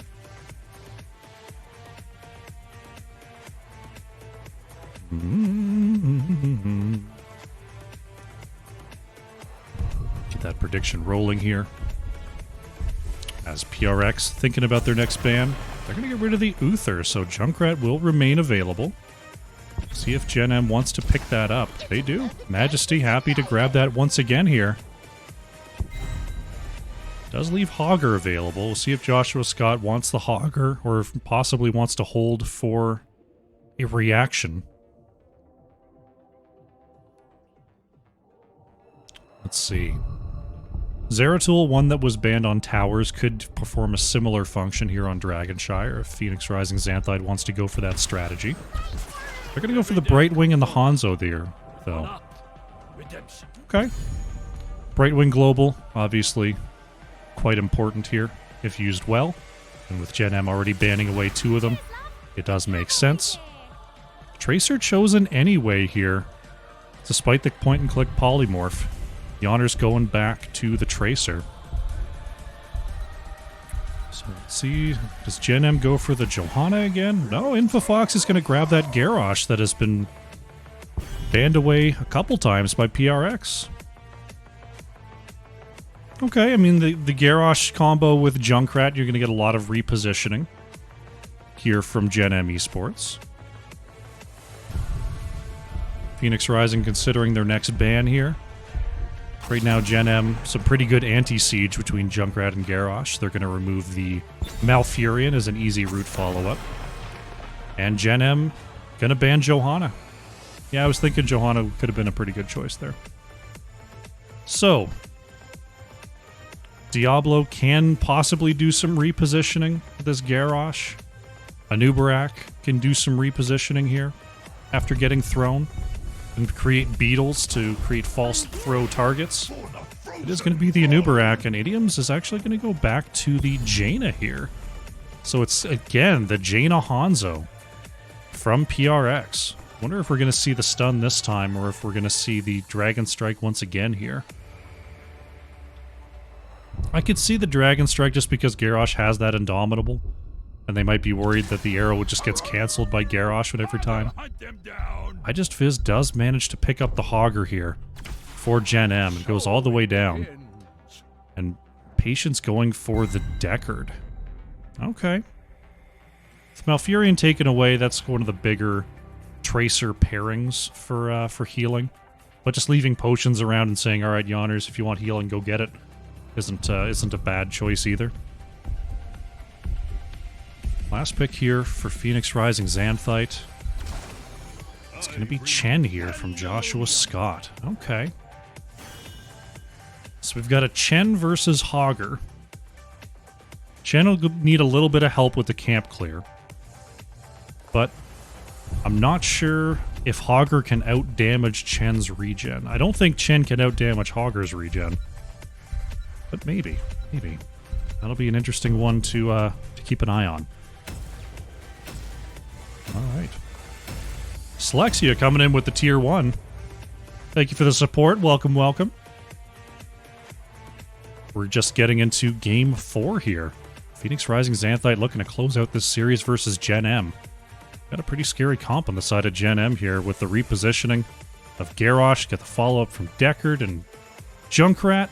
Scary stuff. We'll see if they can execute. Heroes, prepare for Let's do it. Game number 4. On the left in the blue, we've got Phoenix Rising Xanthite. Automatic Z is on Hanzo. Iron playing the Brightwing. Hiva is on Anubarak. Idioms playing Jaina. And Joshua Scott is on Chen.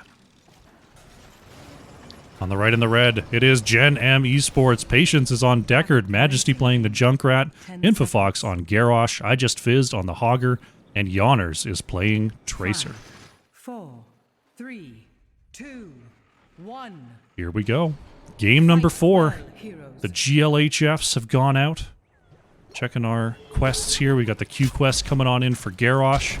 Globe quest for Jaina. Scatter quest for Hanzo. Oh, and easy throw dynamite quest here for Hogger. I Just Fizzed going for a little bit of that ranged poke damage with that quest. Chen's still considering the level 1 talent pick here. We'll see what it's going to be for The big McLarge huge panda. One stack there for Infofox. As Hogger headed up to the top lane, Chen headed up to match. It's going to be Eye of the Tiger here for Chen. Uh-oh, Idiom's caught there. Yawner's on the outside, picking some big damage, and Jaina is caught there. You saw that Sapphire value coming on out from Patience at level 1. Majesty thrown into the mix. They're looking for Iron. They will find it. Brightwing goes down, and Gen.M have timed a couple of very good picks. And they're going to try to steal this left side siege.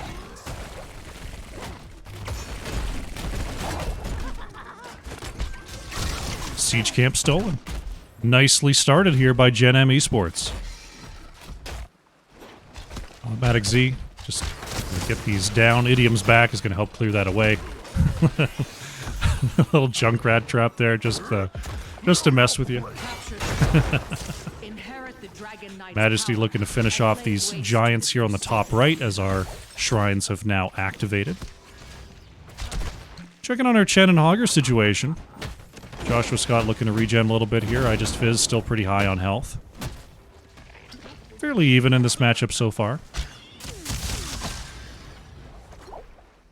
Level 4 is already in here. Is Infofox looking for a throw there?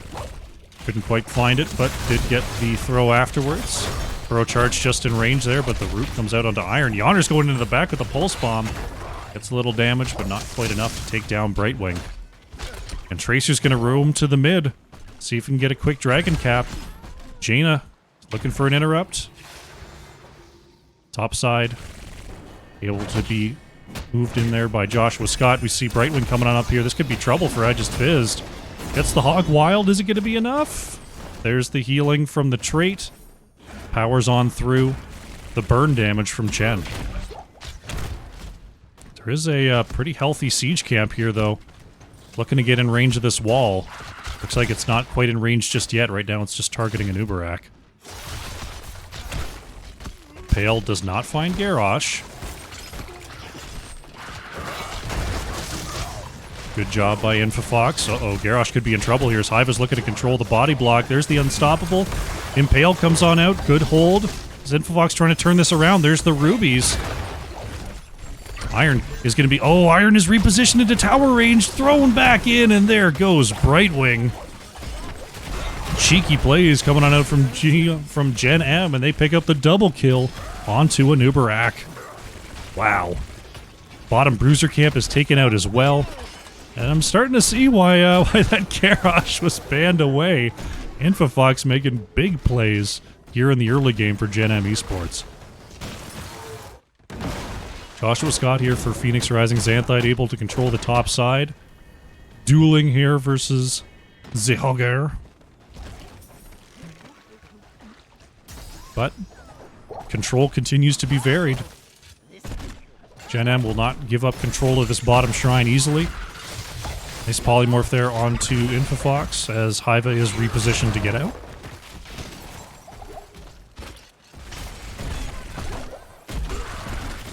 Info looking for a throw here. Gonna find it. There's the throw into the trap. Can they find that kill onto Hiva? There's the pulse bomb. And a Uberak is down. Another couple stacks here for Infofox. Iron is repositioned. And there goes the Brightwing. It's a third double kill for Gen.M. And Majesty is just showing so much value here with this Junkrat first pick. Need some water here.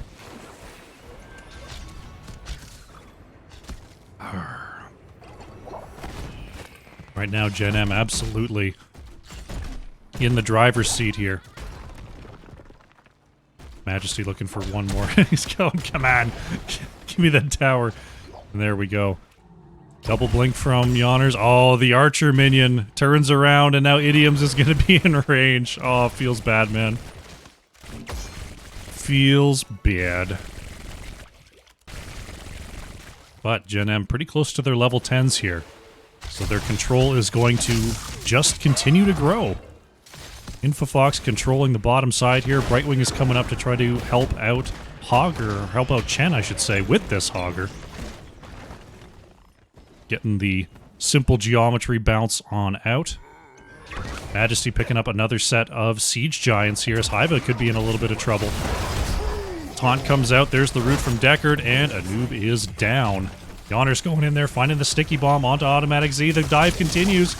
Oh, the scatter almost connected. Infofox can take a hit, but will be saved. Gen.M have their heroic abilities. We've got the Warlord's Challenge, Riptire, Sticky Bomb, Portapult, and Stay a While and Listen. With a now 2-level lead for Gen.M Esports. Tracer continuing to soak the mid here. Right now, Phoenix Rising Xanthite about to have their 10s. We'll see if they can turn this thing around. Because this early game has not favored them, but they do still have all their structures, which is pretty useful at this point in the game. Infofox looking to move in there, couldn't quite find it.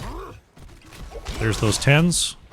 Phoenix Rising Xanthite. They've got the Water Elemental, Blink Heal, Dragon Strike, Earth, Storm, Earth, and Fire, and Cocoon. So once again, the Dragon Strikes, you see that coming on out there. I thought that might be the pickup into Garrosh just due to the Indomitable blocking those Dragon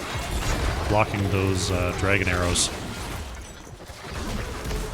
Riptire's actually taken away there as Cocoon comes out onto Deckard. Hiva looking for a follow-up. Impale will get it. Idiom's kind of low, is going to have to be saved there by Iron. Yawner's on the outside. Oh my goodness! Tracer gets exploded there by all that Jaina damage. The Water Elemental was already locked on. And Yawner's just had no chance there. Really nicely done. Hiva is able to get out of trouble with the Burrow Charge. Right now, Phoenix Rising controls both points. Joshua Scott is trying to push away I Just Fizzed here. Majesty is setting up for the Infinite Interrupts. Hogger's got the next one. We'll see if PRX is able to push back the mid, but it looks like Infofox able to control this bottom point here for Gen.M.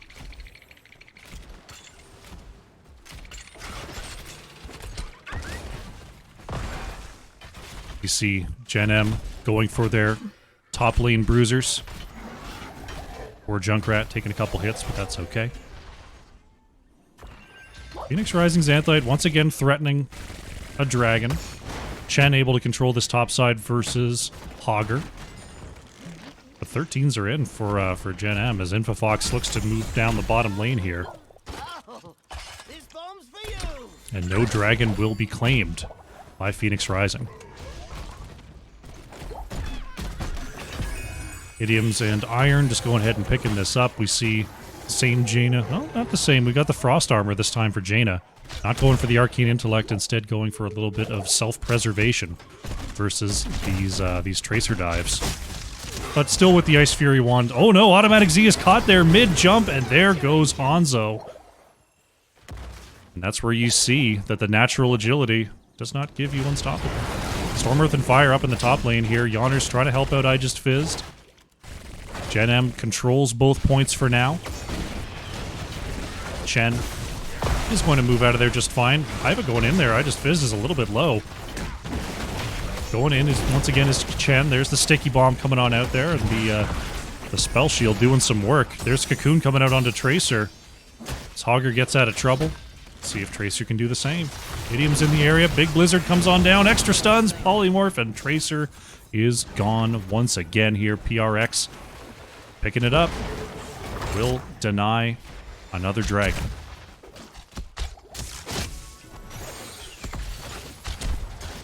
Surprised that they were able to line up that CC fast enough. Sometimes Tracer can just blink out of there in a moment's notice. The CC was on point. Dragon Strike cutting off Infofox there for a moment. Polymorph coming on out onto Garrosh. Trying to reposition there. Gets a lot of rubies. And bring Garrosh right back to full. Water Elemental in the back line is still a little bit of a nuisance here. There's the Riptire jumping over the wall. But is going to be sniped there by Automatic Z. Right now, Gen.M controlling the bottom side, looking for their level 16s. Hogger might take back the top point here. We'll see if Chen can jump up there in time. Doesn't look like it. Nice loot horde there by I Just Fizzed. Tracer is going to grab the channel. First dragon of the game here. Past the 10-minute mark is going to go over to Gen.M. Idioms gets the boot. Gen.M going to be pushing on two fronts here. Dragon in the mid, rest of the team with these Siege Giants. Looking for a little bit of damage here on the bottom side. See that level 16, the Earthshaker from Garrosh getting a couple of extra stun opportunities. Throwing a minion there at Anubarak. Dragon continuing to push the mid here as Yawners pops on out, is going to get worked on by that water elemental. Red team has destroyed a fort. Bottom fort goes down, mid fort still standing. As now Infofox once again wants this invade. Iva thrown in there, there's the taunt coming on out, Sticky Bomb as well, but there is the burrow charge to deny the slow. Still. Invade successful for Gen.M. Chen doing a little bit of double soaking there. Hogger going to have to match that. As now Gen.M going to control this bottom bruiser. Phoenix Rising clearing up the bottom lane here. Chen getting some work done on this wall. As both teams have their level 16 advantage. So far, it's just been kind of a double kill here, a double kill there every time. But we're getting to the point where these death timers are long enough that another double kill could result in significant gaining of map pressure. So Yawner's going to go ahead and start this right side bruiser. Bottom side bruiser going to be cleaned up here by Xanthite. There we go. Do we have Stone Curse? No, we got Heradric's Staff. We got the Stunny Staff. Coming out here from Deckard. It won't be long before the shrines are ready. I love for the Stone taking. Curse. It's so much damage. Left side bruiser going to be worked on here by Xanthite as bottom siege picked up by Gen.M. Chen going to have to deal with this bruiser camp in the top lane as well. As, oh, Infofox is going to be scouted. Nice job there by Automatic Z, making sure no scary ganks were in their path. And there was one in their path, but they did see it. Bottom lane control once again goes over to Gen.M. Joshua Scott trying to clear away this camp. The bruisers shall meet on the shrine. Ooh, Idiom's almost going the scary way there, but Hiva in position. He's gonna see the impale. Nice job burrow charging away from that throw of Garrosh.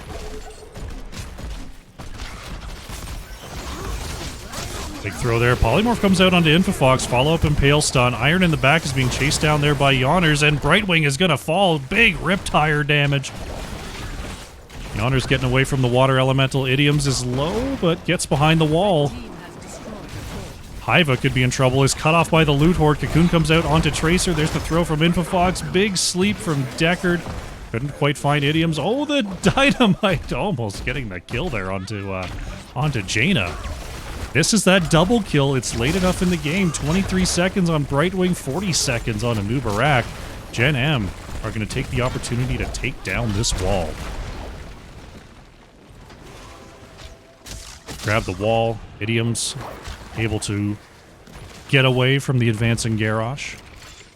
Top lane has been kind of pushing this whole time here. The mage minion doing some work. So we got another steal here from Gen.M. Infofox will be spotted. But Gen.M Esports have their 20s. And they're looking to pick up another quick dragon here as Majesty in position. Just going to go ahead and scout. Looks like Yawners wants to go ahead and pick that up. They have the opportunity and the luxury of getting who they want in this Dragon Knight. The fire comes for you. Right now, Phoenix Rising Xanthite don't quite have their 19s, so they are pretty far away from their 20s right now. Gonna try to defend here versus this push. Dragon Knight surges in there, gets the kick. Dragon Strike comes out from the Hanzo. Trying to split the team just a little bit here, but the keep is taking some big damage. Hiva thrown away, a big stun by Infofox, triple taunt, but the damage follow-up is not there. Idioms and Iron are blown away by that Riptire. That's going to be those resets coming on through from Majesty. Only hit one there, so that's going to be 45 seconds on the Riptire. Dragonite is taken down, but so is the keep. Iva is hit away here. Yawner's on the chase, but Anubarak gets to safety. Idioms has to pop the ice block. Can Jaina get out? Thrown back in. Jaina is down. Still trying to go in there with the Storm, Earth, and Fire, though, is Joshua Scott. Chen is trying to get some damage here as Iva being chased away. Anubarak somehow surviving for now. Sticky Bomb onto Anub. The Get Stuffed can't quite get the kill. As Gen.M continuing to fight in this area, can't quite find the kills they want, but they didn't give up any kills either.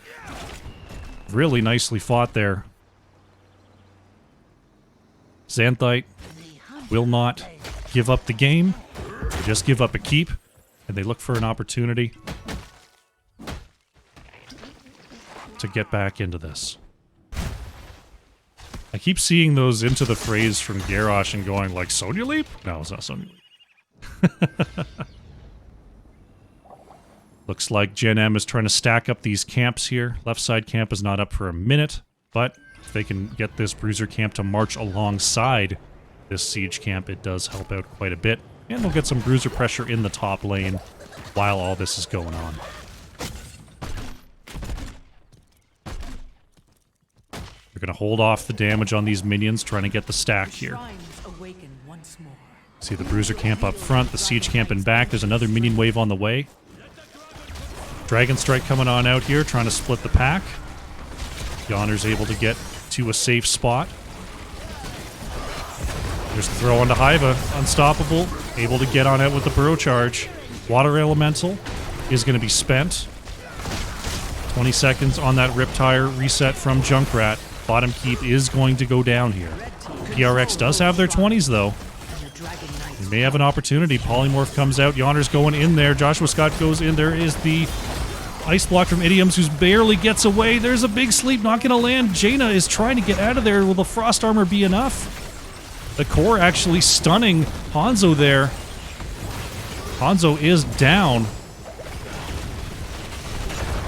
Iva low on the edge. Here's Joshua Scott trying to find an opportunity. Chen is low.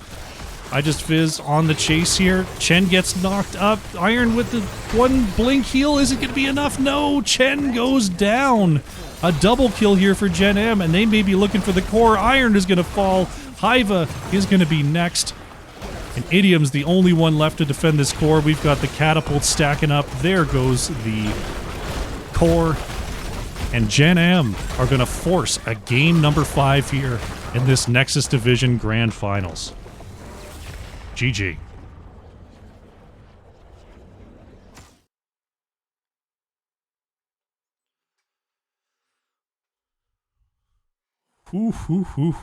Wow. Going to game number 5 here. Gen.M kind of gave, they got the control early and they just never gave it up. They're showing why that Junkrat needs to be banned away. Infofox controlling the bottom lane on Garrosh very, very well. This comp was just undeniable. Every time Xanthite tried to go in and find those kills, the rubies came out, the self-healing came out, the flanks from Yawners came on in to deny the follow-up damage, and Gen.M are taking us to a game number 5 here. Very, very nicely done. Automatic Z on the Hanzo, almost 49,000 on the hero damage there for Phoenix Rising Xanthite. Majesty once again, top siege, top hero damage. Almost 59k for Gen.M Esports. Take a look at the talents here. Let's update the scoreboard. Get ourselves ready for a game number 5. Good stuff. Looks like we do have a lobby. And we're going to be going to Infernal Shrines here for game number 5. Looks like it was chosen by Gen.M. So far this series, the team that chose the map lost. First pick has won every single time thus far. We'll see if that holds. If Xanthite can get the first pick victory once again, or if Gen.M can break the trend. But this is where it goes down. This is where it's going to happen. We're at game number 5 here in the Nexus Division Grand Finals. This is for all the marbles. Who's got the sauce? Who's got the stuff to be the champion. Goodness gracious me.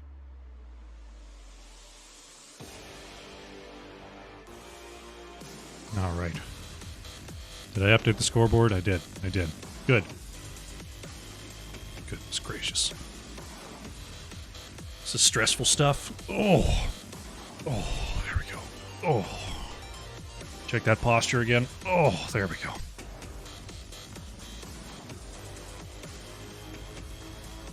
Oh, did I close out the prediction? Let me see. I don't think I did.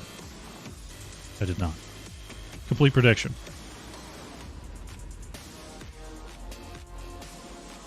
Alrighty. Team's setting up here for Infernal Shrines. Which map did we not go to? Let's see.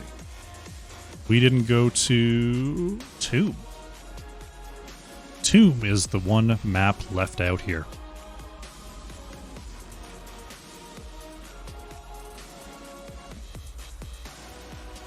Teams are expressing that this is an excellent series in the lobby chat.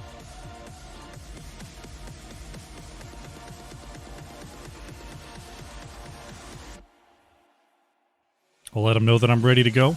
We'll see if we can get ourselves a 5th draft of the day.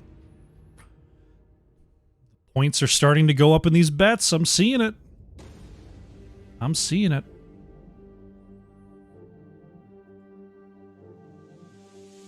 How many points to retain 10 dips? Well, I'll tell you.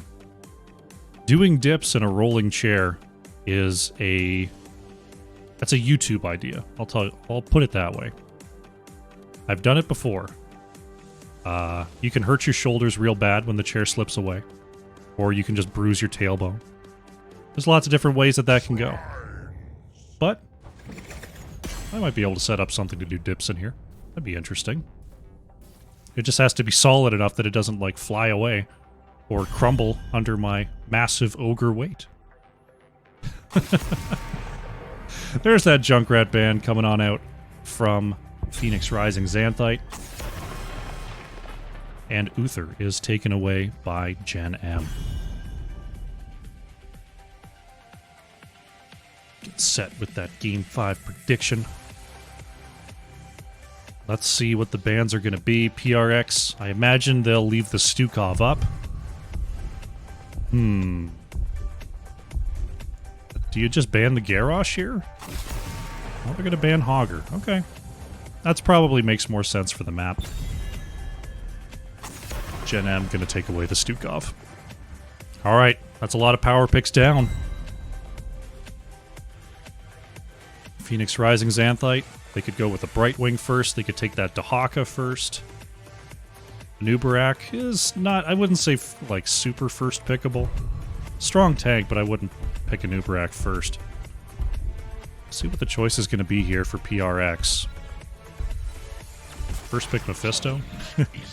No, it's going to be the Dahaka. Dahaka going to be the choice here for Joshua Scott. Gen.M. But we see a Tychus here. Tychus good for the map, good against Dahaka, but I don't know if it fits into the playstyle of Gen.M Esports. You shall have to see. Do you rotate here? Do you take your Garrosh early?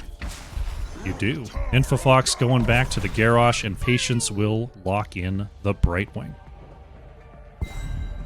So you're going to have Flip Stun Polymorph this time, rather than the Flip Stun Root. Garrosh won't have those rubies and potions to walk back into, but Brightwing's healing is pretty strong. Pretty strong. PRX, an opportunity for their next picks here. I imagine the Nubarak is going to come through. No, they're going to take the Tychus themselves. Automatic Z, going to do the Tychus, and it is an Anduin steal here for Iron.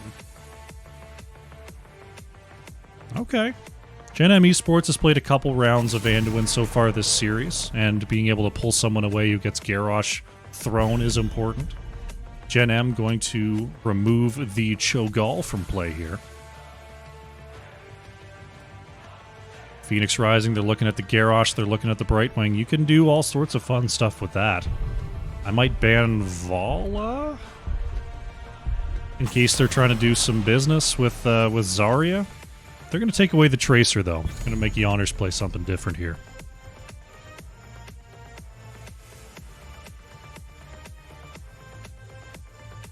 So, next 2 picks. I just fizzed is going to go to a Yrel here, and there's that Vala. Yoners picking that up here for Gen.M. Alright, Phoenix Rising Xanthite. How do you close this out? Variant's probably too scary. It's probably still a Nubarak here. But what is the flex? Do you go Ming? Do you go Mephisto? Do you go Falstad? Okay. Johanna Falstad here for Idioms and Hiva. I like the Johanna. You can get some blinds out onto Vala. You're not so worried about Garrosh. Might be a little bit worried about the Brightwing Polymorph. But you've got Anduin for the save as well. Looking very strong at level 20 right now is Phoenix Rising Xanthite. Gen.M, looking for a last pick here for Majesty. It's going to be the Chromie. Chromie will be the choice. I like the Chromie here. I mean, Tychus can get the long grenade, but that's about it. Falstad, not the greatest diving hero ever. If it's going to be a big Falling Sword Light Bomb combo, Chromie might be in a bit of trouble. But you've got Brightwing to possibly save. You've got Yrel to peel, Garrosh to peel. So I think Majesty feels fairly safe here. We'll see how it turns out as we're getting ready for game number 5, the final match! The final match here in Nexus Division for NGS for Season 12. Exciting stuff. Get your bets in. Now's the time. Now is the time as we get loaded on in to game number 5. Let's do it. Prepare yourselves for battle. Heroes. All right. Game number 5, the decider. On the left in the blue, we have Phoenix Rising Xanthite. Automatic Z is on the Tychus, Idiom's playing Falstad, Iron is on the Anduin, Hiva playing Johanna, and Joshua Scott is on the Dahaka. On the right in the red, it is Gen.M Esports. Yoners on Vala, I Just Fizzed is playing the Yrel, Patience on Brightwing, Majesty is on the Chromie, and Infofox is on the Garrosh. Here we go. Game number 5 is underway. Falstad going with the Q-Quest stacks here on level 1. Vala, multi-shot stacks on level 1. And Garrosh back to the Q-Quest on level 1 as well. Quick wave clear coming on out from Gen.M. So they wipe that up and they will be on their way. Gonna use that Falstad global to help keep their rotations hot. Infofox looking for a throw there, but Hiva had the Iron Skin to deny.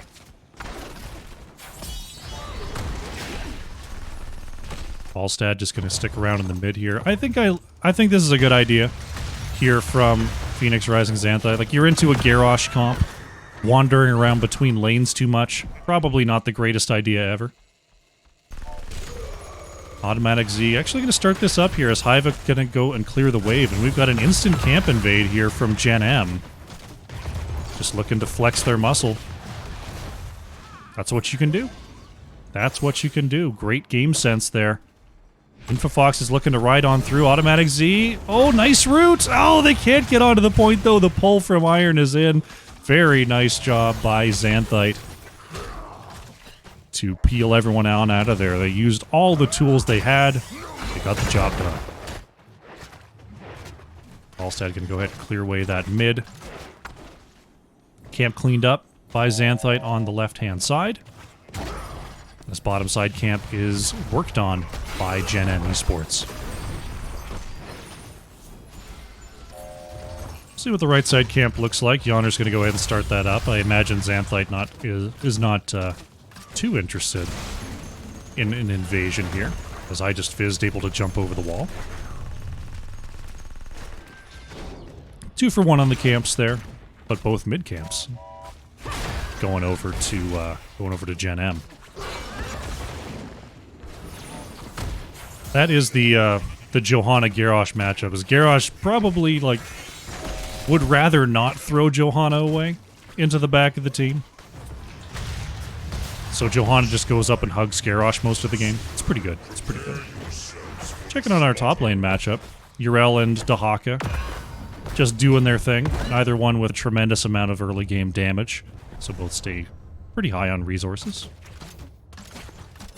Gen.M working on their right side camp. We see I just fizzed. Gonna just double checking, making sure that there's no cheeky plays coming on out from Phoenix Rising Xanthite. Just making sure there's multiple people working on that camp.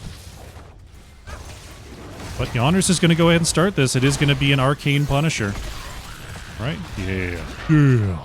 Arcane Punisher here. And Gen.M gets a quick lead. Infofox watching that top side. Xanthite. Uh-oh, automatic Z. We'll catch Infofox on this rotation. But it looks like Xanthite not terribly interested in contesting this first one. They're going to use their global from Falstad to push through the bottom lane. They're going to use their global from Dahaka, push through the top lane. Just go ahead and eat this first Punisher of the game. Understandably. Their plan is to at least find level 10 so that they have, a tank with some good engage. And then try to find their way back. Falstad and Dahaka continue to side soak here as the Punisher is baited over the wall to as safe a position as possible here for Tychus to help the clear. We see Gen.M looking to step on forward here. A couple of stacks there for Vala as Falstad barrels over the wall. Joshua Scott is looking for a drag. Won't find one there. It's Infofox able to move away safely. Nice job with the globals coming on in, but this Punisher does finish off the mid fort for Gen.M. And now Gen.M just going for a camp steal once again. Nice rotation there.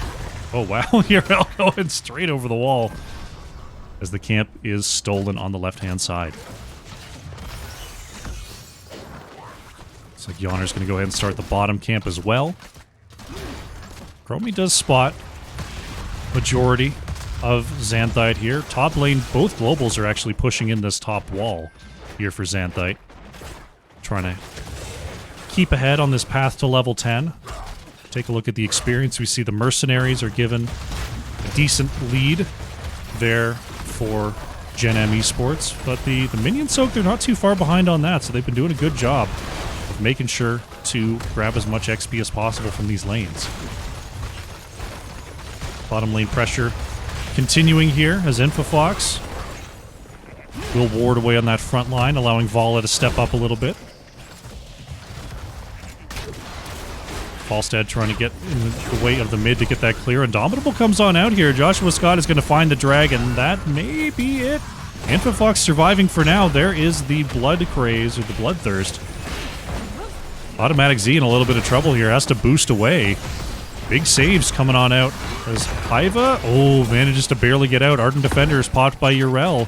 Strafe used right on cooldown there by Gen.M, and they managed to turn that fight. I thought Xanthite might have had something there, but a nice job by Gen.M. They wait for their 10s, pick them up, and turn that fight around. 10s are here for Gen.M, as we saw. Ardent Defender, Slowing Sands, Strafe, Warlord's Challenge, and Blink Heal. Xanthite, they've got the Mighty Gust, Commandeer Odin, Blessed Shield, going to be the choice this time for the Johanna. Isolation and Anduin still considering the choice here, whether it's going to be the Light Bomb or whether it's going to be the Holy Word Salvation. It is going to be Light Bomb, though. Light Bomb is pretty good. Yonner's taking a couple of hits there. Infofox steps in to use that health pool. Ive on the outside is going to go for the Blessed Shield engage. Light Bomb comes on out onto 1 as the Indomitable is used by Garrosh. Patience able to blink away. Joshua Scott wanting a drag but can't quite get it. The Infofox is being pushed back and Falstad is actually sniped. I just fizzed with a big triple stun as Hive is being chased away. Huge hits from Majesty on the Chromie. That's a double kill here for Gen.M. Lurker Strain allows Joshua Scott to boost away there. I just finished on the outside is looking for more. And they're going to go ahead and work on a Shaman Invade as the top Frozen Punisher Shrine is activating. Gen.M getting the first 2 kills of the game at a very, very powerful time here. We're going to look to soften up this top lane in preparation for our next objective. Tychus manages to get away there. Majesty was looking. Tychus gets out of trouble. Right now. Looks like Falstad is moving to the mid. Iron gonna catch this rotation. Tychus is seen by the wave. I just Fizz looking for the jump there. We'll find it. Nice dash, though, by Automatic Z. Xanthite able to step up there onto the point as the back camp is going to be worked on here by Gen.M. Falstad is going to have to do a little bit of double soaking here as the waves are really pressed up here. We got a big wave in the bottom lane. So Falstad's going to have to deal with that. Going to have to move back to the mid lane. I just fizzed. Looking for more here. Infofox won't find a throw opportunity. But Gen.M does have their level 13s. They're just going to be able to step back onto this point. Phoenix Rising Xanthite going to have to eat another Punisher here before looking for an opportunity to come back. Fox getting the throw away here. As Dahaka is going to dig on in. Joshua Scott wanting the drag here. Isolation comes out onto Brightwing as the Odin is popped by Automatic Z. Light Bomb coming out is going to land onto 2. This is a big turnaround here for Xanthite. Yawners is going to go down. Automatic Z is low. It's going to be a trade for Tychus. Urel is trying to get the slows on this chase. Hiva is thrown in there, but the Condemn lands. Iron is super low and super slowed. Anduin getting the heals as I just Fizz wants one more auto. Can't get it. Going to be thrown in once again by Infofox, and there it is. Anduin finally goes down. Joshua Scott being chased away. Idioms putting some big autos on I just Fizz with that negative armor. Urel is in trouble, jumping over the wall, and will fall. So it's a 2 for 2, kind of a staggered 2 for 2 there.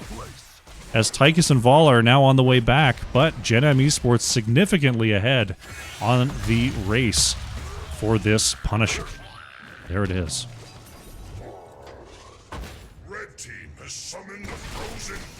Anduin is up and on the way back. Urel, 10 seconds from being able to come and join the team, but Phoenix Rising Xanthite would not dare try to defend this fort. They're just going to head on back to the keep wall. Gen.M is actually splitting off right now. They may be looking for a gank. But Idiom's far enough away, won't be in trouble. Looks like they're just going to go ahead and possibly go on the camp spree once again, as the Frozen Punisher, still pretty healthy, is going to demand attention from Phoenix Rising Xanthite.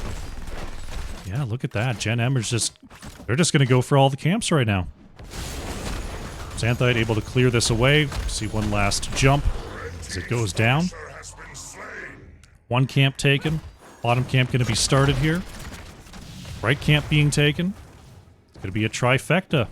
Gen.M just wants to keep Xanthite as busy as possible. They're going to be behind level 16s as well.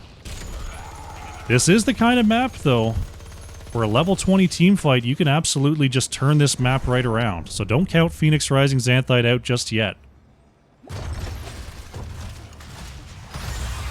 Gen.M would really, really love to pick up a keep before level 20. That is a big part of their win condition here. I just Fizz looking for an engage over the wall here. Won't quite find it, as the keep wall in the bottom lane is going to go down. Falstad trying to clear out this mid lane. The rotation comes on through from Gen.M. Xanthite looking for their level 16s, but they're not here just yet. Gen.M back off here. They're just going to go for the Shaman Camp steal. Infofox just keeping an eye on things. Going to find the throw there onto the Falstad. Nice save, though, by Anduin. As Chromie had some follow-up damage available. Gen.M grabs the Shaman Camp.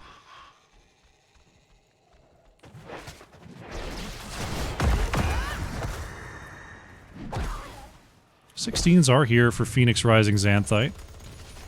Next Punisher should be up fairly soon, so that might be an opportunity for an even talent tier fight. Right now, Gen.M just looking to control the space. Getting ready for their next Bruiser camp, which is up in just a few seconds here. Xanthite clearing away the top lane. Bottom camps still about a minute away on all of them. We'll see if Gen.M have the opportunity to grab those before the next objective. I have a feeling they won't. I think it's going to be coming up in the next few seconds here, but we shall see. As Garrosh is looking for a flank here. Hiva with the scout. Bottom camps, 40 seconds. Tahaka staying off the map here. Well, they might have the opportunity here. Camps in 30. No announcement on the objective just yet. We will be coming through the mid lane. There it is. So the camps will be coming up at roughly the same time as the objective. I imagine we won't see... Uh-oh, Infofox on the flank here is going to get gusted into the corner. Nice job by Phoenix Rising Xanthite.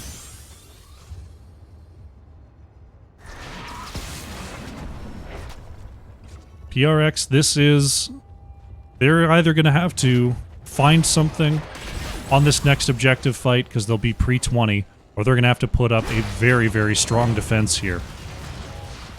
They're moving towards the objective. Time stop from Chromie is going to halt the advance just a little bit here, as the Unstoppable is popped by Johanna pretty early in this engage. Big root coming out onto Urel. It's going to force I just fizz back. There's the stun from the Light Bomb. Able to get that Ardent Defender, though. Urel going straight back to full health. Big strafe coming on through from Yonners is going to force PRX to move back. Still pretty low on this objective channel, though. As Hiva starts to move in, there is the Odin coming on out from Automatic Z. The fight continuing here is Infofox looking for a throw onto someone juicy. Can't quite find it there as Joshua Scott keeps poking in from the top side. Gen.M pretty far ahead on these minions, about 10 ahead here. Look at the grouped up damage. Hiva so low. There goes Dahaka. Idioms was looking for a big gust play but couldn't get the follow-up damage. There goes the Johanna. It's Automatic Z being chased out here. Tychus already used the dash. That's a triple kill here. Falstad able to go back to base, and Gen.M with the level 20s find the triple kill, and this could be a lot. Are they going to go for the win right now? Falstad doesn't have Gust for 30 seconds. Anduin has the Light Bomb available. Gen.M, I think they're going to try to end here. They're going. 10 seconds on Dahaka, 15 seconds on Johanna, still 20 on the Tychus. This core is pretty difficult to move into. Idioms, 15 seconds on the Gust. Core shielding is down. The minions are here. Idioms is trying to clear them away, but the core is down to 50%. Vala is just cleaving away on this core. Yonners is locked in. GG has been called. 7%, and that is it. Gen.M, with the upset, are your Nexus Division champions. GG.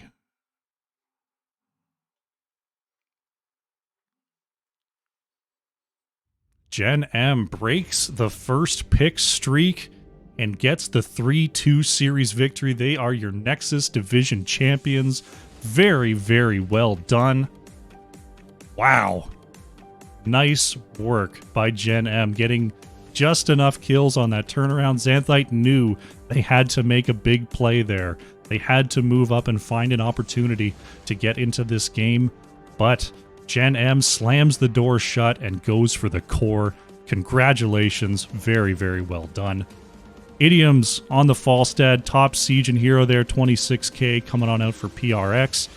Majesty on the Chromie. 34,500 for G for Gen.M. There is the talents.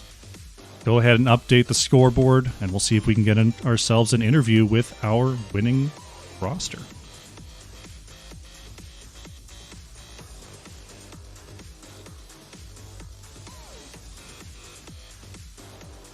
Let's see, let's see.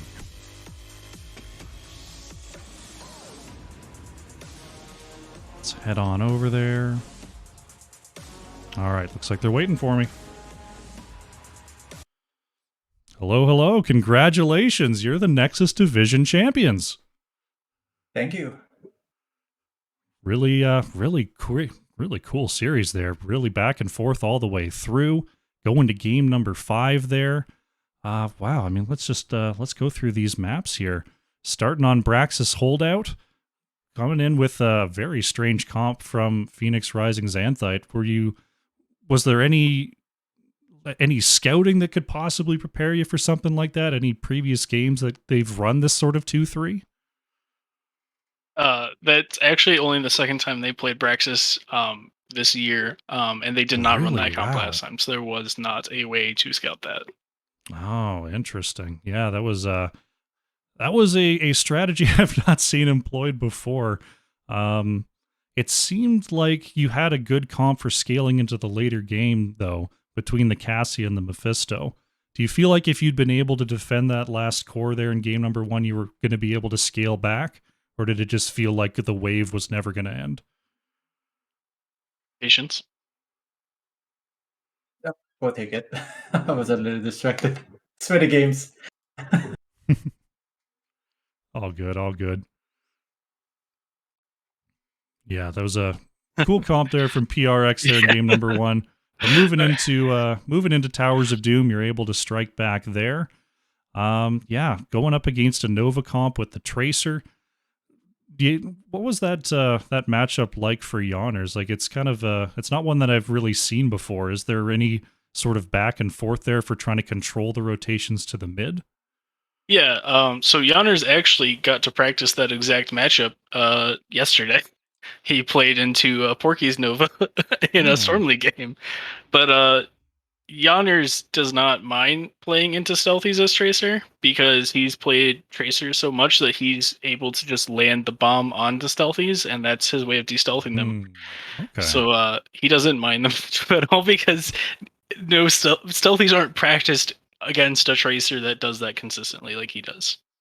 It's yeah, I was thinking about it. I was like, yeah, that's pretty much the only thing. But it was you got a couple of kills onto Nova in the mid there with just yeah, it was a pulse bomb. It was the sticky bomb, I think, that really helping out there for sure. Yeah, just a great back and forth game there.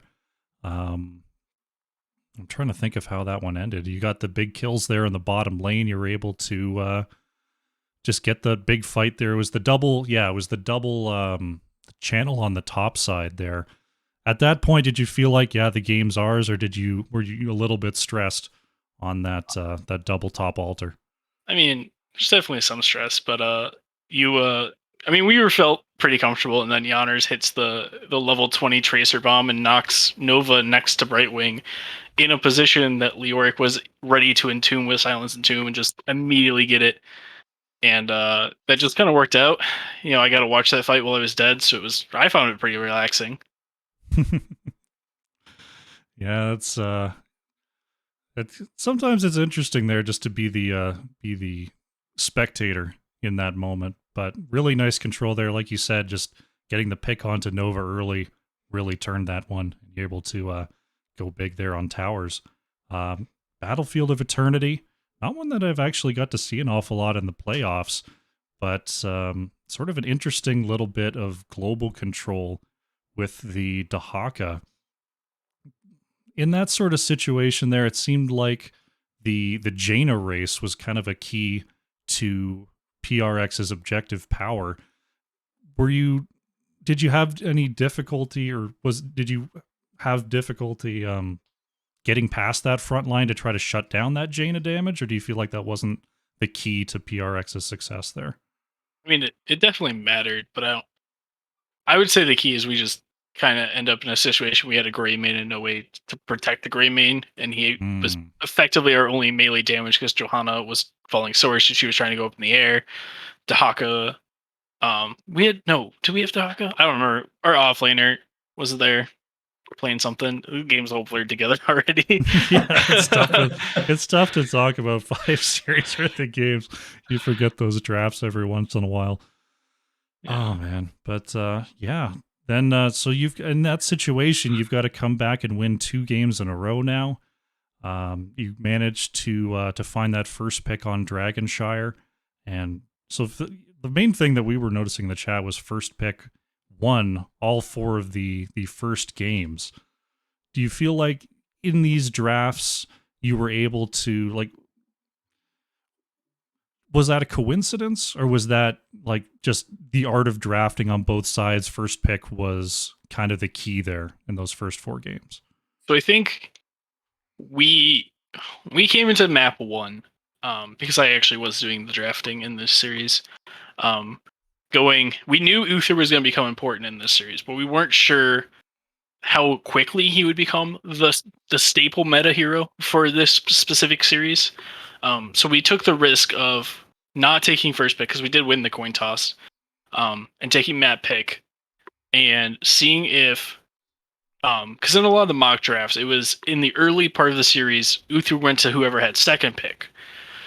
So based on that, we basically experimented to see if we could get Uther as second pick, and then after that, it was like, all right, first pick. If we have first pick, we don't have to ban Uther. If they have first pick, we have to ban Uther, and it really tied up our bans pretty heavily. And so I wouldn't say we were super surprised that first pick came in, but having lost that first game and having not taken first pick from the start, we did know going into game 5 we were going to have to come up with something a little bit different than what we've been showing the rest of the series to be able to take the win as second pick. Okay, yeah. There was, I mean, the main thing that I saw from those 2 games is you got Garrosh both times. Getting Junkrat and Garrosh and the Deckard there in game number 4 seemed like you just had infinity control over that bottom tower.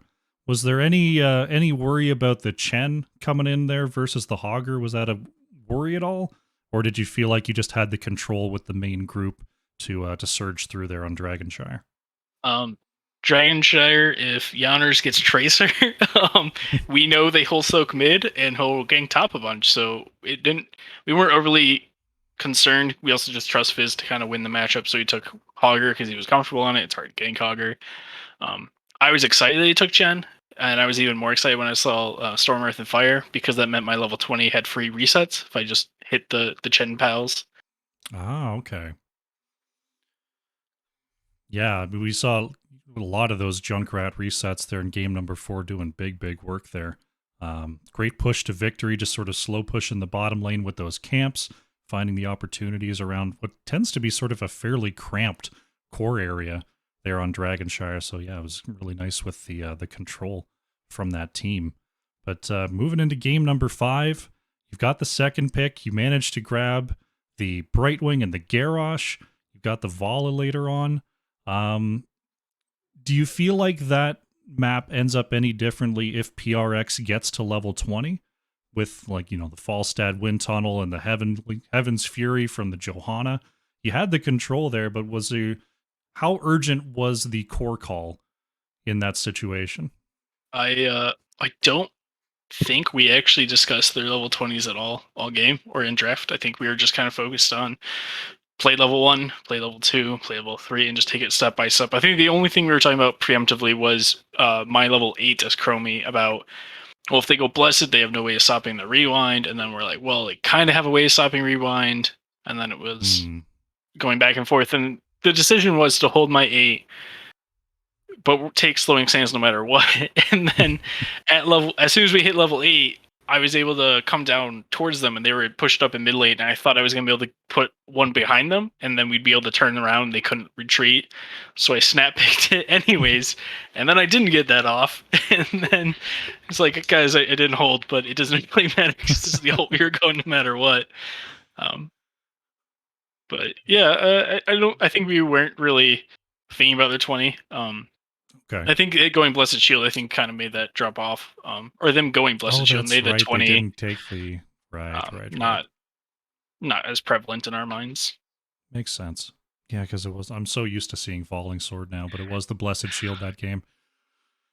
Yeah, so 3-2 series victory, incredible run through this playoffs. Tell me about the season. Do you feel like, you know, you had a good run? There were a lot of competitive teams through the season, through the playoffs. Patience, do you want to take this? Will you actually talk? Sure. Yeah, the season is great. I was able to put this team together by bringing a bunch of people who actually went into retirement. So thanks to those who responded to my calls. And we also had a lot of real life issues with the work schedule. And sorry for all the teams that had to deal with our scheduling. it wasn't our intention to make it difficult, but we just had to deal with all the real life stuff like work and kids, family, and so on. But Madge actually, who were able to come back for the playoffs, was not able to make most of the season matches. So our sub Tax, who actually came out of retirement, filled in that role and then tagged for us to the entire season, which got us to the playoffs.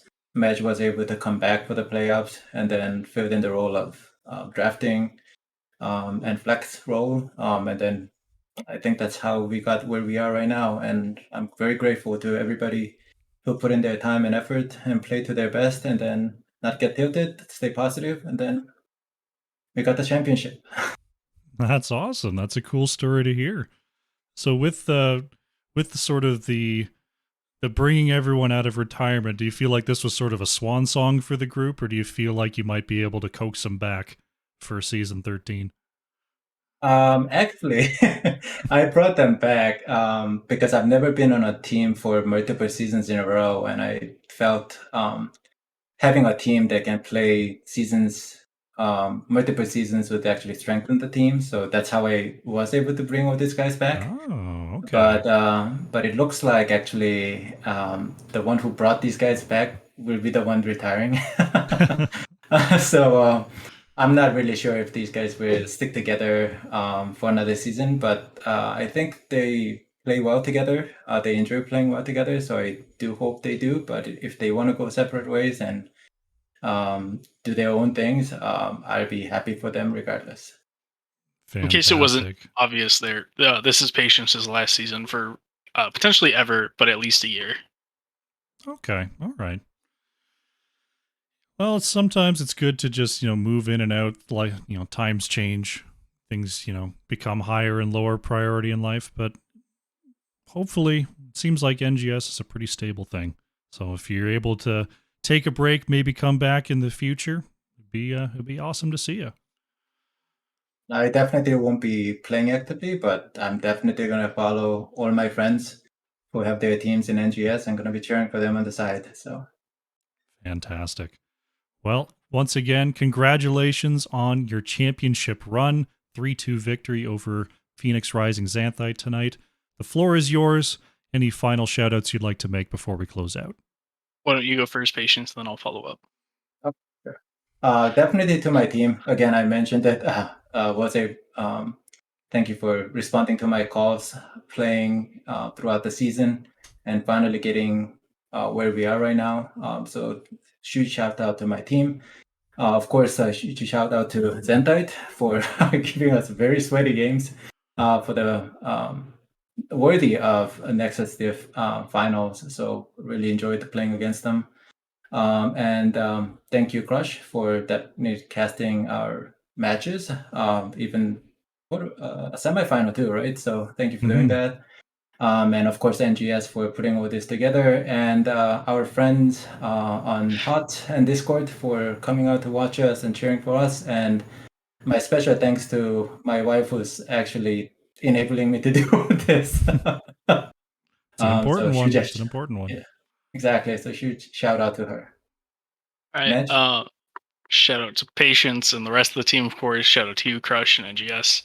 I want to also, I was told I should shout out our scrim partners for the season. So shout out to Platform and that group of guys. Good group of guys, but they were one of the few teams that could consistently play as late as we needed to. Shout out to them for letting us get practice. Shout outs to Idioms. This is actually the second time we've gone 3-2 with him in an NGS finals in the past 2 years, actually. So then shout out to Twitch chat for coming out and cheering for us. It looked like we started off not being favored in the gambles, but we later came back and people started betting on us. They did. The gambles were a little lopsided, and then they started to even out. They started to swing your way by the end for sure. All right. Fantastic. Majesty, Patience, thank you so much for coming on by to talk to me. Congrats on the win. And we'll see you around. Great job. And Patience, hope you have a good time off. Majesty, hopefully we'll see you around in some capacity. Yeah. See you around. Thank you. See you around.